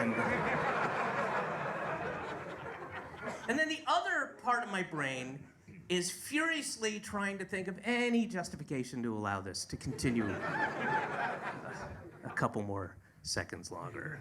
And all I can come up with is, it's a hand job. I mean, who cares? Come on. I mean, it's the most innocuous utilitarian sex act there is. It's nothing. It's the Kraft macaroni and cheese of sex acts, you know? Sure, I'll have some Kraft macaroni and cheese if that's all you got. I probably prefer almost anything else on the menu, but I am hungry. All right, there it is. Colton, Okay. take it away. What do you want to talk about? Okay. For one, the obvious thing to me is him trying to justify why this hand job is okay. He's trying to justify it to himself so he can justify it and feel confident in telling his wife why said act happened. Sure. I think that angle is really funny, and it's also like diving into, like, that's a real moment I'm sure he had, right? So then that also, like we were talking about saying things in your voice or whatever, I think that's a real thing of like perspective as to how he was feeling and what he's trying to fucking make happen. So I like that. He's trying to make happen. Yeah, is not feel bad about this hand job he's getting, and the best thing he can think of is it's a hand job. It's the most utilitarian part of whatever. I think that's funny. That is very funny. The other thing prior to that that we didn't have time to cover is before this part of it starts, he goes, she starts to give me a hand job, right? And he's like, and I didn't want to. How does he say it? He's like, I was trying. And I knew I couldn't, whatever. And I knew I couldn't stop her immediately. I can't remember exactly what. And I knew I had to stop it. And I knew I had to stop it. That's it. That's what he says. Something to that. I knew I had to stop it. But then he takes this big, long pause. Really long pause. Yeah.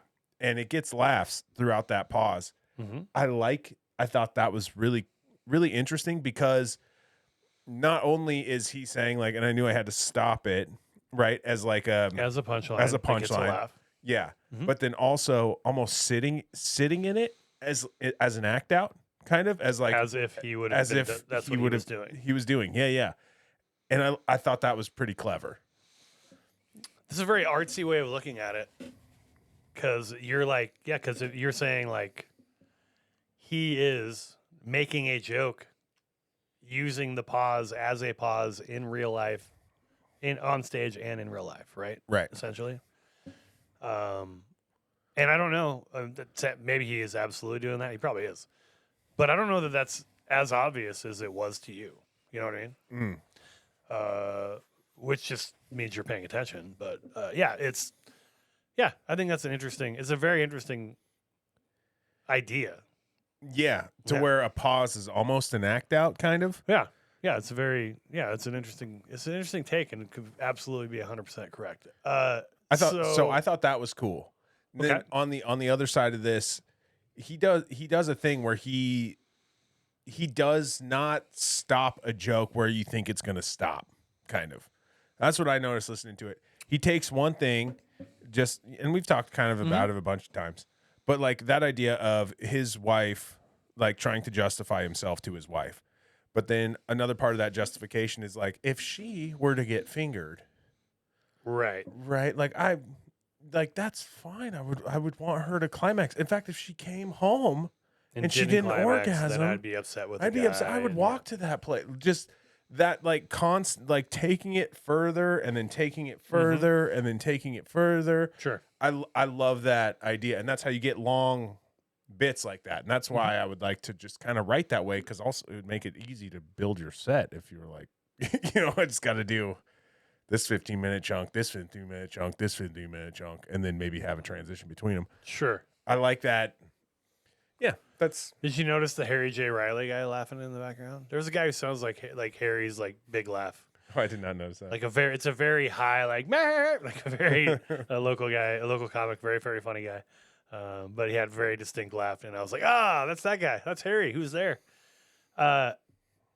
It's even during this bit, not as much, but he gets a lot more with his abortion joke later.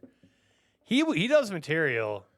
He doesn't give a fuck. He does material that this is his crowd, and he's getting groans from his crowd, and he couldn't give a fuck less. Like, he does not care. He's gonna do the bit.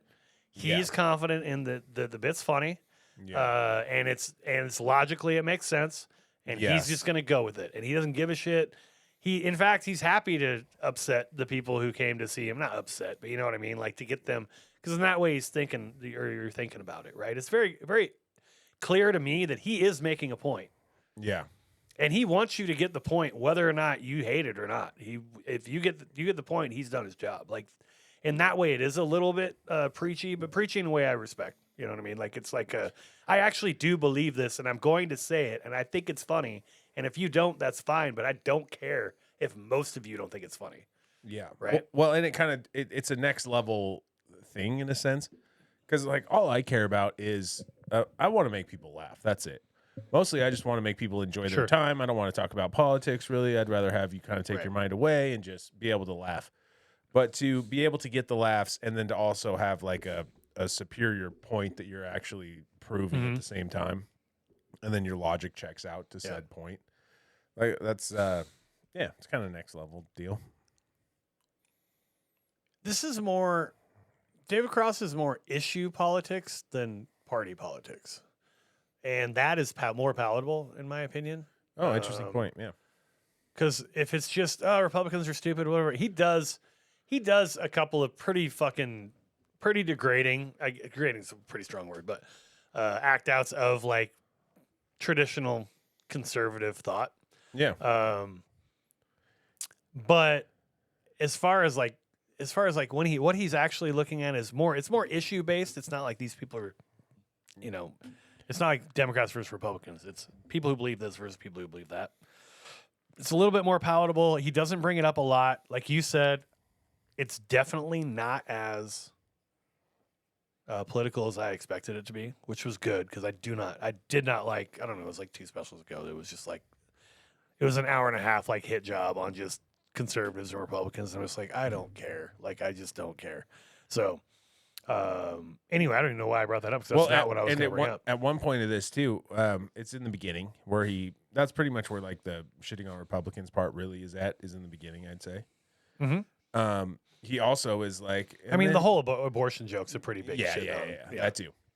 But he does bring up a part about like, and like, what the fuck are the Democrats doing? Why do we have this fucking, you guys are fucking worthless. Yeah. Like, which kind of does balance the scale out a little bit. So at least you feel like, oh, somebody's talking to me that's not one way or the other and more just like talking to me about what their perspective is. Sure. Even though he is one way. There is a pretty distinct difference because it's these people are stupid versus these people are evil. Yeah. Like Democrats are stupid, essentially, is what he's saying. Conservatives are evil. It's more like that, which that's the part that gets a little bit heavy-handed. But again, like you said, he does a couple quick jokes on it. He has a couple other points later, but he doesn't belabor them. Yeah. It's not nearly as heavy-handed as I expected it to be. Yeah. And for the most part, the jokes are sound. Aside from the last joke. Before we do that, this particular bit that you talked about, we talked about this being a much longer bit. How long do you think that bit is? 15 minutes, maybe? 20. It's 20 minutes? It's 20 minutes. Oh, wow. It is by far the longest joke on there. And you like it. I thought it drug like crazy. It's a 20-minute bit about getting a hand job at an Asian massage parlor. That is not new ground.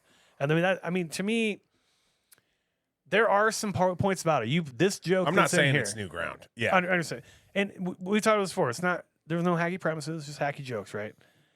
But because of how long it takes him to get into even the massage parlor. Like, oh, they have this type of massage parlor, this type of massage parlor, but there's not really any jokes any jokes that I liked in that section. And then he gets into the massage parlor thing, and then they know the way he's undressing, and the people are doing this, and the hands going close to my ween. All of that stuff I thought was unnecessary detail and did not help me out. So to me, it drug. 20 minutes was a lot longer than it needed to be. If it was half that, I guess this is the issue. When 1/3 of the special is one joke, if you don't really want to like are not interested in hearing about that, that's a big chunk of the special. You know what I mean? It's a big risk you're taking. Maybe that's a better way to look at it. Like, okay, you liked it. I didn't so much care for it. That really changes things. I'm basically saying I didn't really like 1/3 of the special. Yeah. I liked the special, but I did like this a lot. Yeah. But I think what I liked about it is because from a storytelling, like he's telling a story, but then inside said story, there's so many different offshoots about what he was thinking, how he felt, just different bits and different shit and all that in this one story. And I like that. I like just the idea of being able to write one story and then be able to like communicate also what your thoughts are, how you were feeling, what this was, blah, blah, blah, blah, blah. I don't know. I like that. I think there's nothing wrong with that at all. I think the difference is that you thought the offshoot stuff was funny and I didn't. Like I was like, oh, okay, this like he's going this little side quest and like it doesn't, to me it didn't really pay off. Like it's like, oh, I'm going to this thing. I'm like, okay, whatever. Like I'm not really, I wasn't into that part of the story, right? And even like at the end of that bit where he's talking about, explaining it to his wife not understanding or having a different, like she didn't get it. And I'm like, well, yeah, like to me that was just so obvious from someone who I expect to tell me things that aren't obvious because usually his comedy is very it's very thoughtful, right? To me, this was like really low hanging fruit comparatively to the rest of it. And then like throw the reference to the Chipmunks movie in there. Oh, that's where the Chipmunk movie guy gets hand jobs or whatever. Yeah. I was like, okay, that's not really. I mean, I guess I expected more out of that story with with the amount of time he put into it. I was expecting more. That's it. It was still funny. I mean, I found the offshoot that Kraft macaroni and stuff, cheese thing's hilarious, dude. I found the offshoot stuff funny when he rolls around and he's like, my dick was harder than it's ever been. I didn't recognize it. He's like, I just wanted to shake its hand, send it off to college, like that type of shit. Even just how we presented it, I think it is funny. That is a pretty funny way to say a thing that Yeah. hurt a lot. You know, like Yeah, that's, yeah. So yeah, that's funny. It's just an interesting, like, you can definitely come up with different takes on it for sure. But yeah, the 20 minutes was just too long for me. It was a bummer. Not a bummer. That's way too. It was just like, okay, are we going to be done with this? I was looking at my clock like 7 minutes in, and I was like, oh shit. This has been on I for enjoyed a it. long time. But I wasn't just sitting down and watching it. I Yeah. was listening to it, so I was doing stuff, and then I was chuckling while I was doing stuff. Yeah. So that's why I like it. Yeah, and that can be a thing too. So in any case, he has long bits. That his Trump joke is 8 minutes long. This joke's 19 minutes long. There's, a couple other jokes. It makes it so there's not that many different bits in the special. Now, like you said, if you're peppering in jokes to all of them, it doesn't really matter. And we did the 4 stories thing with Josh Wolf. That was the 4 stories, and it was an hour. Yeah. So they were 15-minute stories apiece. Again, nothing wrong with it. It's just a different sort of style. Anything going back to the end. We'll start with this because it's something we didn't like or nitpicks. His last joke, it's an abortion joke. At the end, God's eating fetuses, is not fetuses, clumps of cells. Okay, before as that, caviar. basically what he says is that miscarriages are abortions, Right. and that's where the logic is lost. Miscarriages and abortions are That's not where the premise. yeah. That's the logic in the premise. That's the important part. That's the important fact that you have to equate abortion and miscarriage in order for the twist to work, in order for the turn to work. Yes, because then the twist is nobody has more abortions than God. Nobody's responsible for more abortions than God. Right. Because God. And then made everything up a else plays miscarriage. off of that. Everything else plays off of that. He loves kids so much, and maybe it's because he likes them as caviar, essentially. Yes. That's his closer. Right. And it's 6, that's not long, maybe 4 minutes long. And I think it's funny if you don't put too much logic to it. Yeah. Because if you immediately are like, oh, a miscarriage is not an abortion. Yeah. And that's where I was. Then you It's could like, disregard the whole rest of that bit and not. But if you could just be like, okay, for the fun of it, I'll get into this logic. Yeah, it's taking the technicality of it. It's like I think oddly he has to lean, if he wants to make that logical leap, in my opinion, you have to lean more into God is doing this rather than this happens, therefore God's responsible for it. Yeah. Like I think you can't even really equate like abortions are when you when you killed a baby. Miscarriages is when God does. I think you actually have to make that a little bit more specific if you're going to bring back this twist. Personally, yeah, and that would still would still make the logic check out, and the joke would still work the same way. But saying that is a real fucking difficult thing to get away with. I mean, actually saying like miscarriage is when God aborts your baby. That sounds really harsh, and it's already a touchy subject. You know what I mean? Like, I feel like maybe that's why he doesn't do it that way. Maybe he's trying to soften it a little bit. I don't know. No, you could be right. Spitballing. Could be right. I didn't love the end though. Like, I thought that was like a very big shock humor. Like, I'm gonna say something really shocking at the end. His audience did not like that joke. Like, comparatively, okay. There were a lot of groans. And like right before the end, they all cheered for him at the end, right? But like when he starts equating miscarriages and abortion, a lot of people lost. He lost a lot of people there, where it was like, but anyway. I mean, when I first heard it, I clocked it immediately that like miscarriages and abortions aren't the same thing. But at the same time, I was like, this is you're willing to suspend disbelief, essentially. Yeah. And I thought this is fun. That's fair. This is fun. Okay. Yeah. God's responsible for the most abortion. All right. That's a fun idea. God's eating baby caviar is pretty fucking wild, dude. That is cool. That is wild. Yeah. That part wasn't the funniest part to me. The punchline that was funny to me is that God has had more abortions than anybody or whatever. I see what you're saying. Yeah. That was the big laugh, and then the rest of it was kind of just sure. Whatever. Yeah. So I mean, I didn't love that part. Or I didn't love the closer. I thought he had stronger jokes to close on. I haven't talked. I'm talking a lot of shit about this, but I did like it. I did enjoy it. I just there are a couple specific things I would have liked to see differently because I do like I do like his style, the style of humor he has, but I also find it to be pretty self-indulgent in terms of the length of the stories. And I think he could be funnier, tightening that up a little bit. And also, he doesn't need to. Clearly, I mean, he's got his people. Yeah, why would he?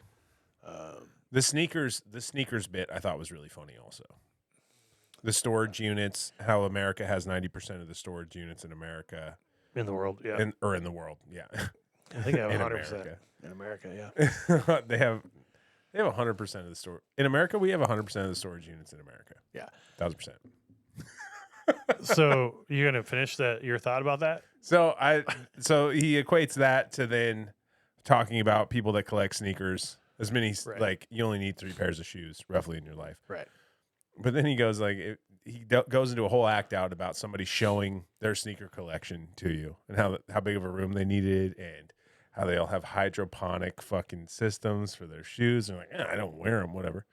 And then he goes, I don't wear these ones. Yeah. Yeah. The last twist on it is he's like, and here's my insulin room. Yeah. Got 2,000 things of insulin in there. But it just proves the point that he's making. Later, he goes into the storage facility thing. You're in a different, because that really isn't the storage area, right? Like no, it is. Facility. So he goes storage first, and then he goes into sneakers, and then he goes into the insulin thing. That's the train of thought I think he goes to. I thought it went. It doesn't matter, but I thought it went. Show you my sneakers. I have an insulin room, and then the storage facility where he keeps all the stuff that he doesn't use, essentially. No, storage facility is before that, because before that he has a box full of free stuff. Got you. Either way, it doesn't matter. It doesn't matter. Okay. But the point is all this stuff connected together. Yeah. And essentially, it's just about obviously Americans having too much shit. Exactly. That's really all it is. And that turn of the insulin is what I thought was really funny. Yeah, the turn to the insulin, like, here's all the insulin room is hilarious. Yeah, that is pretty funny. Yeah, that was fun. That was a fun one. Anything you didn't like? The ads. The ads. A lot of ads. Anything I didn't like? Not really. Nothing that I didn't really like. All right. Fucking Captain Glaser over here. No, if there was something I didn't like that was obvious, I'd say it. I don't know. I get you. So there's one other thing that's not that big of a deal at all. This is definitely in the nitpick portion. I don't think anything I talked about was really that big of a deal. Like even the long-winded stuff, it's still funny. It's just, to me, it wasn't too long. He does a little bit. He talks about the Machu Picchu and the Inca Trail. And this guy, and he asks like crowd, like, anybody done that? Anybody gone to Machu Picchu? And people are like, yeah. And he's like, oh yeah, you went? Did you hike the Inca Trail too? And the guy's like, oh yeah. And it's clear that the guy just didn't know what he was talking about. He did say to hike in the trail. He did say, oh, did you guys hike the Inca Trail? Whatever. He said yeah. He did say yeah. And then David Cross like, oh, did you do the 4-day or 5-day? And he's like, essentially he's like, oh, I didn't do a fucking 4 or 5 day. What he did was he took a train to probably the last 2 hours and hiked that part. That's still hiking the fuck. I mean, I don't know what the fuck he's talking about. I get what he's saying. Yeah. The point is, like, he really rakes this guy over the fucking coals a little bit about it. Actually, the crowd does it first. The crowd is like shitting on him immediately when he's trying to explain what he's doing. So that's one part that I liked about it, was because he paused. He let that guy just dig himself into a hole, kind of. He paused. He let that guy say, and like with you not saying, David Cross paused. Yeah, with not saying anything, let the guy try to explain himself. Yes, and then instead of going like, "Oh, you didn't know what I was talking about," which is what he could have done, which would have been nice. Yeah, he basically shit on him. He basically threw him under the bus. Which I was like, did you really need to do that? It was funny. It was and funny. He made some funny like comments about it. But to me, it's a fan of yours. He's clearly just confused. It wasn't like he was trying to lie about it. Like, if he would have done that, he'd be like, 4-day. You know, if he was actually lying, he just would have made a number up. Like, he was just confused as to the question, and then you're kind of shitting on him. I didn't think he had to do that. I mean, Yeah, but I just felt bad for the guy. Is all I'm saying. Really. totally, like totally get that. he definitely wasn't trying to be like lie about it. But the move is to stay silent, let that guy explain himself. While he's doing that, the audience is turning on that guy, right? Right, but it's your audience, and they're turning on him, and you don't say no, which he should have done. You should be like, no, he's just, Yeah, but it's funnier with going the route that he went. It's funnier. Yes, it is funnier. I mean, and going the funnier route while the audience it's cringe funny though. I don't like that shit. While you have them on your side, you know what I mean? Because like if you think the audience is like a hive mind, if somebody fucks up or whatever, you don't want to be the guy that's immediately shitting on them, right? That's never a good move. But to just give that time to let him kind of dig himself into wherever he's going, and then the audience flipping on that guy, and now it's like a pass to now you have permission to kind of cook him. And I thought that was expertly done in a certain aspect. Shitty way, like expertly done to be a dick. Yeah, totally. It is. But that's exactly what it is. But that's my point. Like, why do you have to do that? You have your bits. I don't know. I didn't like that. To me, it's just cringy. It's cringe comedy. It's like, oh, we can all shit on this guy. It's bullying in a way. Like it's like I can find a way to like shit on this guy, and instead of just being like, and he knows, we know. Anybody who could actually hear anything the guy was saying, which is not most of the crowd, by the way, because we can hear him on the mic way better than they can hear him. You know what I mean? And he's just kind of like, and he's just confused. He doesn't really know what's going on.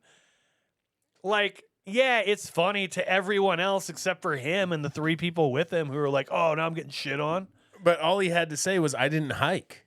He lied about hiking. It's not. He didn't. Because he goes, lie "Did you visit about Machu Picchu? Did you do the hike?" And the guy's like, "I did. He did a do the 2-hour hike. Yeah, he did a 2-hour hike on the Inca Trail. You have to do the Inca. The train That's not doesn't what he take said. you all the way. He didn't get asked if you did a 2-hour hike. He got asked, "Did you do the Inca Trail? Did you do the 4-day or 3? Did you hike?" He said, "Did you hike the Inca Trail?" And he said, "Yes." And he goes, "Do the 4-day or the 5-day?" And that's when he was like, because he didn't do either one of those. Yeah, because he took the train and then he did the 2-hour. So up the say steps. that then, dude. What do you mean? Say he only did the 2-hour hike. He was trying to say something. I'm not sure exactly what it was. He was trying to get her to that point. He's on the spot. Yeah, but then he goes, "Oh well, I took the train and then I took the bus." Whatever he said, he didn't say, "Hey, I only did 2 hours of the hike or whatever." So no, because he's trying to figure out what the fuck he's talking about. He's like, well, they called it the Inca Trail. You know what I mean? Like, I just totally understand where he's at. There's just my point, it doesn't matter. The point is, unless you think the guy was actually trying to, like, fucking vibe snipe or grab clout or whatever for hiking the Inca Trail, which he clearly wasn't. I don't think it's arguable that he was trying, because if he he would have been like, I did the 4-day or I did the 5-day. You know what I mean? Yeah. Like, he would have lied about that part. Yeah, I thought that it was, he took an opportunity to be a dick. Be a dick. Yeah. And I didn't love that. I didn't think that was, especially if the audience was being dicks for no reason. Like, what the fuck what skin do they have in the, oh, you lied about the Inca Trail. No, I mean. No, but essentially they're just interrupting. They probably just feel like, oh, this person's interrupting the show. But he asked him a question, though. Yeah. All right. That's enough. I agree with what you're saying. I see what you're saying. I mean, to me, it was funny. Yeah, it was funny in a Scott's Tots kind of way, though, to me, dude. that guy did get played. Mean. That guy did get played. Totally. Yeah. And he left it in the special. I did like he said being embarrassed on national TV. It's like, what do you think is happening right now? Yeah, that part didn't make sense. What are you doing right now? What do you think is happening? Not on CBS. What are we doing? Not even on TV. Like, what are we doing? On YouTube. It's on streaming services, you old bitch. This is on YouTube. Barely a streaming service. Maybe. It's on YouTube. You're going to see 30 seconds of it at a time. All right. So anyway, that was a nitpick. No, I was like, we talked about he that. didn't have to do that. But yeah, anyway. So check out the special. I mean, that's really all we got here. Chat GPT review. I can do that really quick. It's a very quick one. We're going to tell Chat GPT to write a scathing review. And so I did. 75 words. Why do you hate David Cross? No, what do you Scathing review of the special by ChatGPT. Here it is. End of the beginning of the end is David Cross at his most smug and least funny. What once felt daring now comes off as lazy cynicism padded with endless rambling. The jokes don't land so much as wander aimlessly, hoping irritation will pass for edge. It's a slog of recycled attitudes and self-satisfaction, more lecture than comedy, and not a compelling one. We can only hope this is truly the end of what never should have been the beginning. You wrote that last one? I did. I fucked up. We can only hope this is truly the end of what should have never begun, is what I meant to write. I always get the little pun there at the end. I know. But yeah, so I find some truth to some of the stuff in there. A little bit. There's some smugness. There's some rambling a little bit. But like you said, like if you like the detours he's taking and those detours are funny for you, this is going to be very funny because yeah, I thought it was funny. And it's not necessarily pure joke punchlines, but there's some stuff that's intended to be funny that clearly his audience and you thought were funny that just kind of missed the mark for me. That's all. Well, and there's things that are entertaining. I and think entertaining. I think that's the other thing I'm looking for is if I'm listening to somebody, I want to be engaged into like listening to them. Some people are just like, dude, I don't know what it is. I have a hard time locking into their special because like, this is fucking boring as shit. Yeah, I guess I didn't feel like that about this special. Yeah, I think if that the 40 minutes outside of the hand job story, if it was just that were the special, I think I would have loved it. Like, or loved it, maybe not.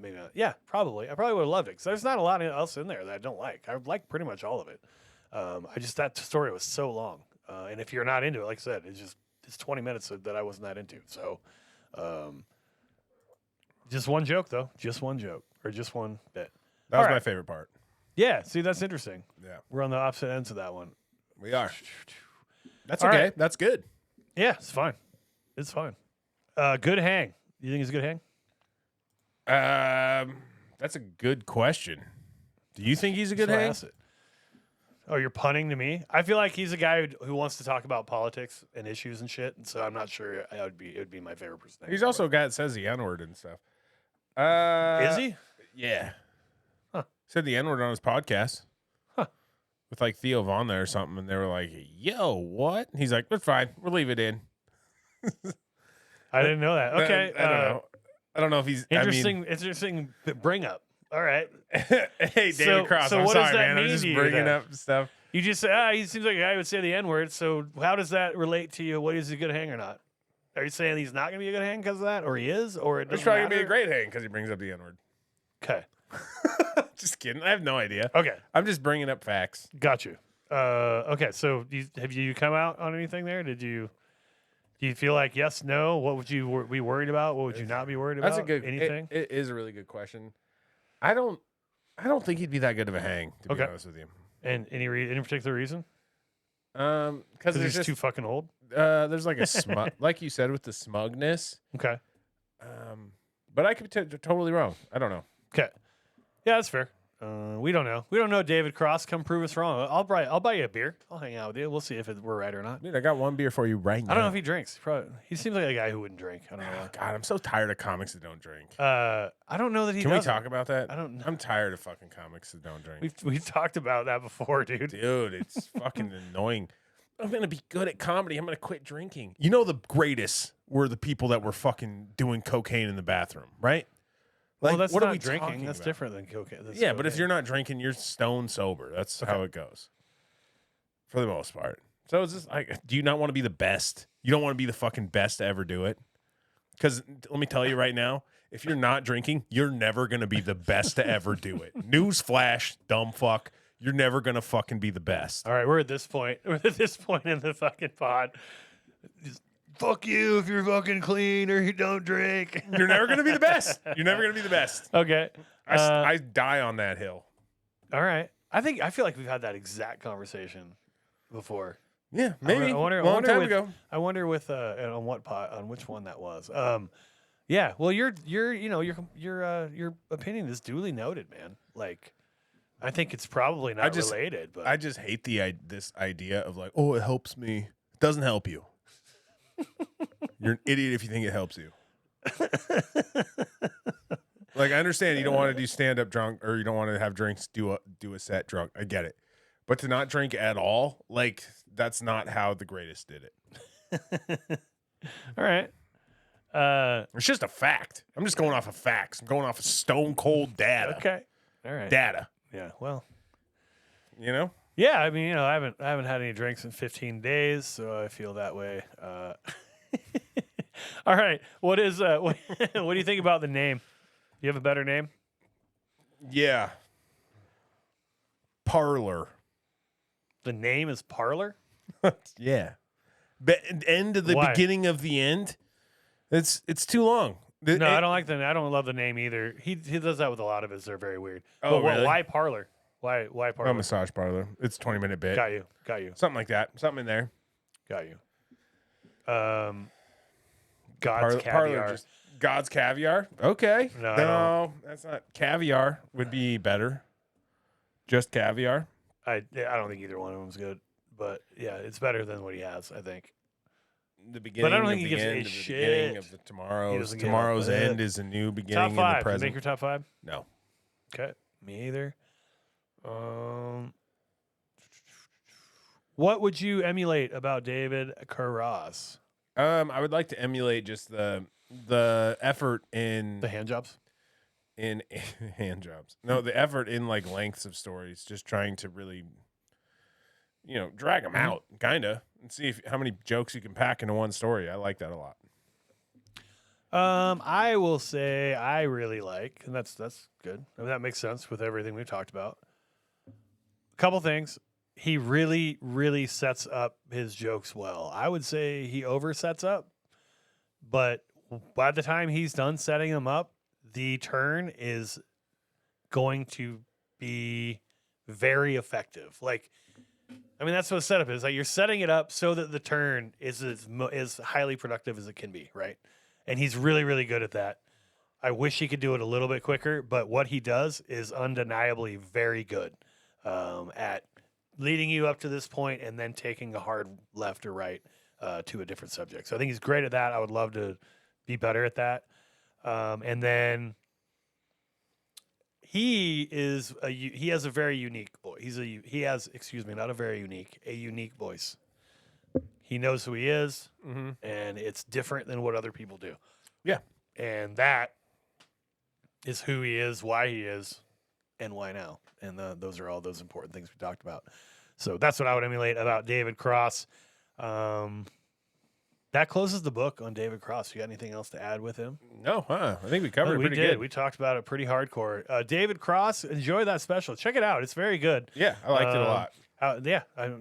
Although they had that 20-minute massage story, some of you guys are going to really like it when you listen to it, and some people you're going to be like, yeah, it was a little bit long for me. But even outside of that, if you don't like that, watch the rest of it, because the rest of it is very, very good. So check him out. It's 800 Pound Gorilla once again, and you can catch him in all of his acting stuff as well.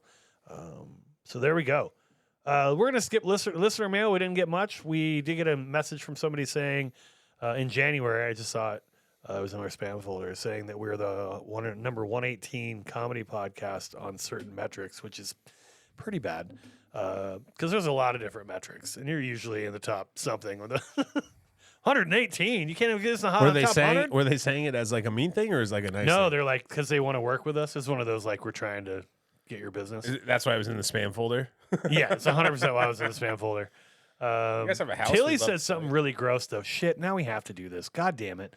I'm just going to point out one very quick thing that Tilly said, because it was a gross out of left field thing. Are we going to know what he's talking about, or no? Is it? Yes. Okay. We talked about cleaning. We talked about cleaning your condoms or reversing them or whatever. And he does stream of conscious notes about these different episodes. This was episode 70, which he sent a couple weeks ago. I think he's been slacking. He's got a few more episodes to get to. A bunch of blah blah blah randoms, clinker dagger, whatever, this other shit. Pea salad. You can charm a snake. Can you charm a mouse? Like all the mousetrap shit. I kill my mice with poison. Like all that kind of shit. A blind girl wouldn't date me. I tried before and she refused. Like some shit like that. Refused to see me. Come on, Billy. Come on, Tilly. Unacceptable. Here's the fucking line, though. Mixing up Billy with Tilly is fun. I have my woman clean my condom by swirling it around in her mouth. Works like a charm, then ready for round 5. You fucking gross, disgusting human, Tilly. The fuck is wrong with you, dude? Unacceptable. Gross. Just tossing dude. round 5 is hilarious, though. Just out of nowhere, dude. Gross. Tilly, don't be sending that gross crap our way ever again. Tilly, that one got me. If That's not you would fair. like to. It's not fair. I like. If you'd gross like stuff. to have your part of your email read online on the podcast, you can email us at standupsnobs@gmail.com. How are they going to get a hold of you, buddy? At Colton Drake Comedy on Instagram and TikTok. Yeah, and I'm at Jay Bird Comedy on Instagram, and we are on Stand Up Snobs on Instagram for the podcast. Who you following, my man? Okay. Oh, I'm so All right, happy. I'm following. I'll do my follow first since you're not quite okay. ready. No, I'm totally Tom ready. Thacker. Tom Thacker. TomThakkar. Tom Thacker. Tom Thacker. That Where'd is you find him at? who I found that dude on Instagram.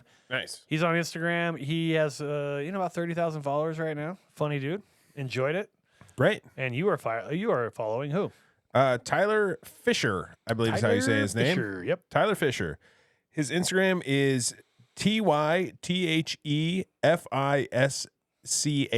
So Ty the Fisher. Ty the fish. Ty the fish. Not just Ty the fish.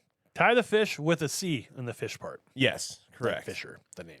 So check those people out. Let us know if you have any comics you think we should follow, anything like that. Let's keep on keeping on. What do you got? Upcoming gigs, my man. Ooh, upcoming gigs. Why don't you go first on this one? On this one? Again? No, all right. 4/25/26. I got a sports equipment fundraiser with Anthony. We're going to be raising money for the kids to get uniforms and shit. April 29th, I'll be featuring for Learn More Jonesy at the Spokane Comedy Club. May 2nd, Quincy Belt Semifinal 4. May 13th, Jim Florentine. I'll be hosting for him. That's the Spokane Comedy Club. Nice. May 15th, the Triple Headliner Show with you and Anthony. I don't know where that is, but you might. May 16th, Black Lounge in the Black Coeur d'Alene. Lodge. Yeah, Black Lodge. May 16th, 26th, I'm headlining the Elks Lodge in Coeur d'Alene.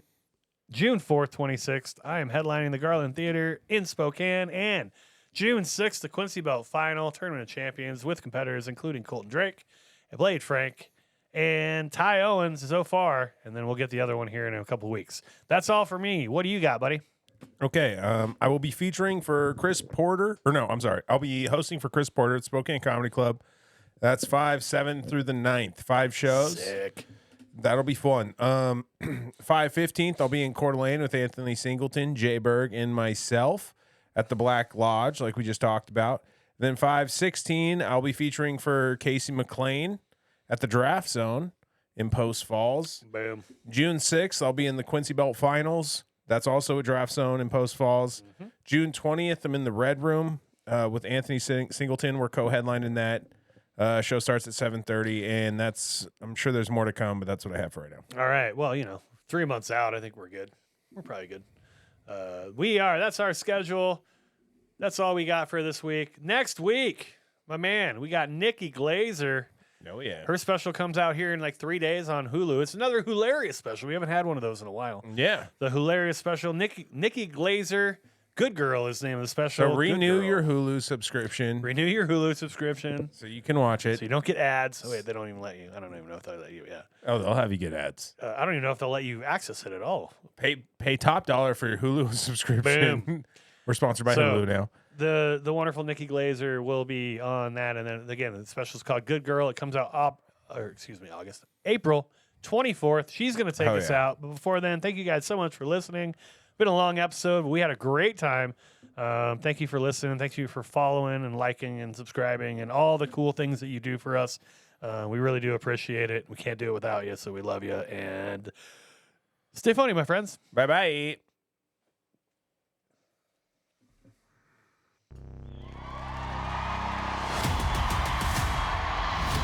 Thank you for being here. Every single person in here, you mean so much money to me. I am cleaning up tonight. I'm 41. My career's going great now, but I know eventually Hollywood is gonna kick me out because I'm gonna do something horrible, like age naturally. That's me too for women. Every single woman loves good girl. And guys don't want to say it because they're like, it sounds like I'm her dad. And it's like, exactly. Okay, just be my dad. It's not a good sign when you tell your therapist something and they go, woof. I have sympathy for ugly people. I see you, and I don't want to.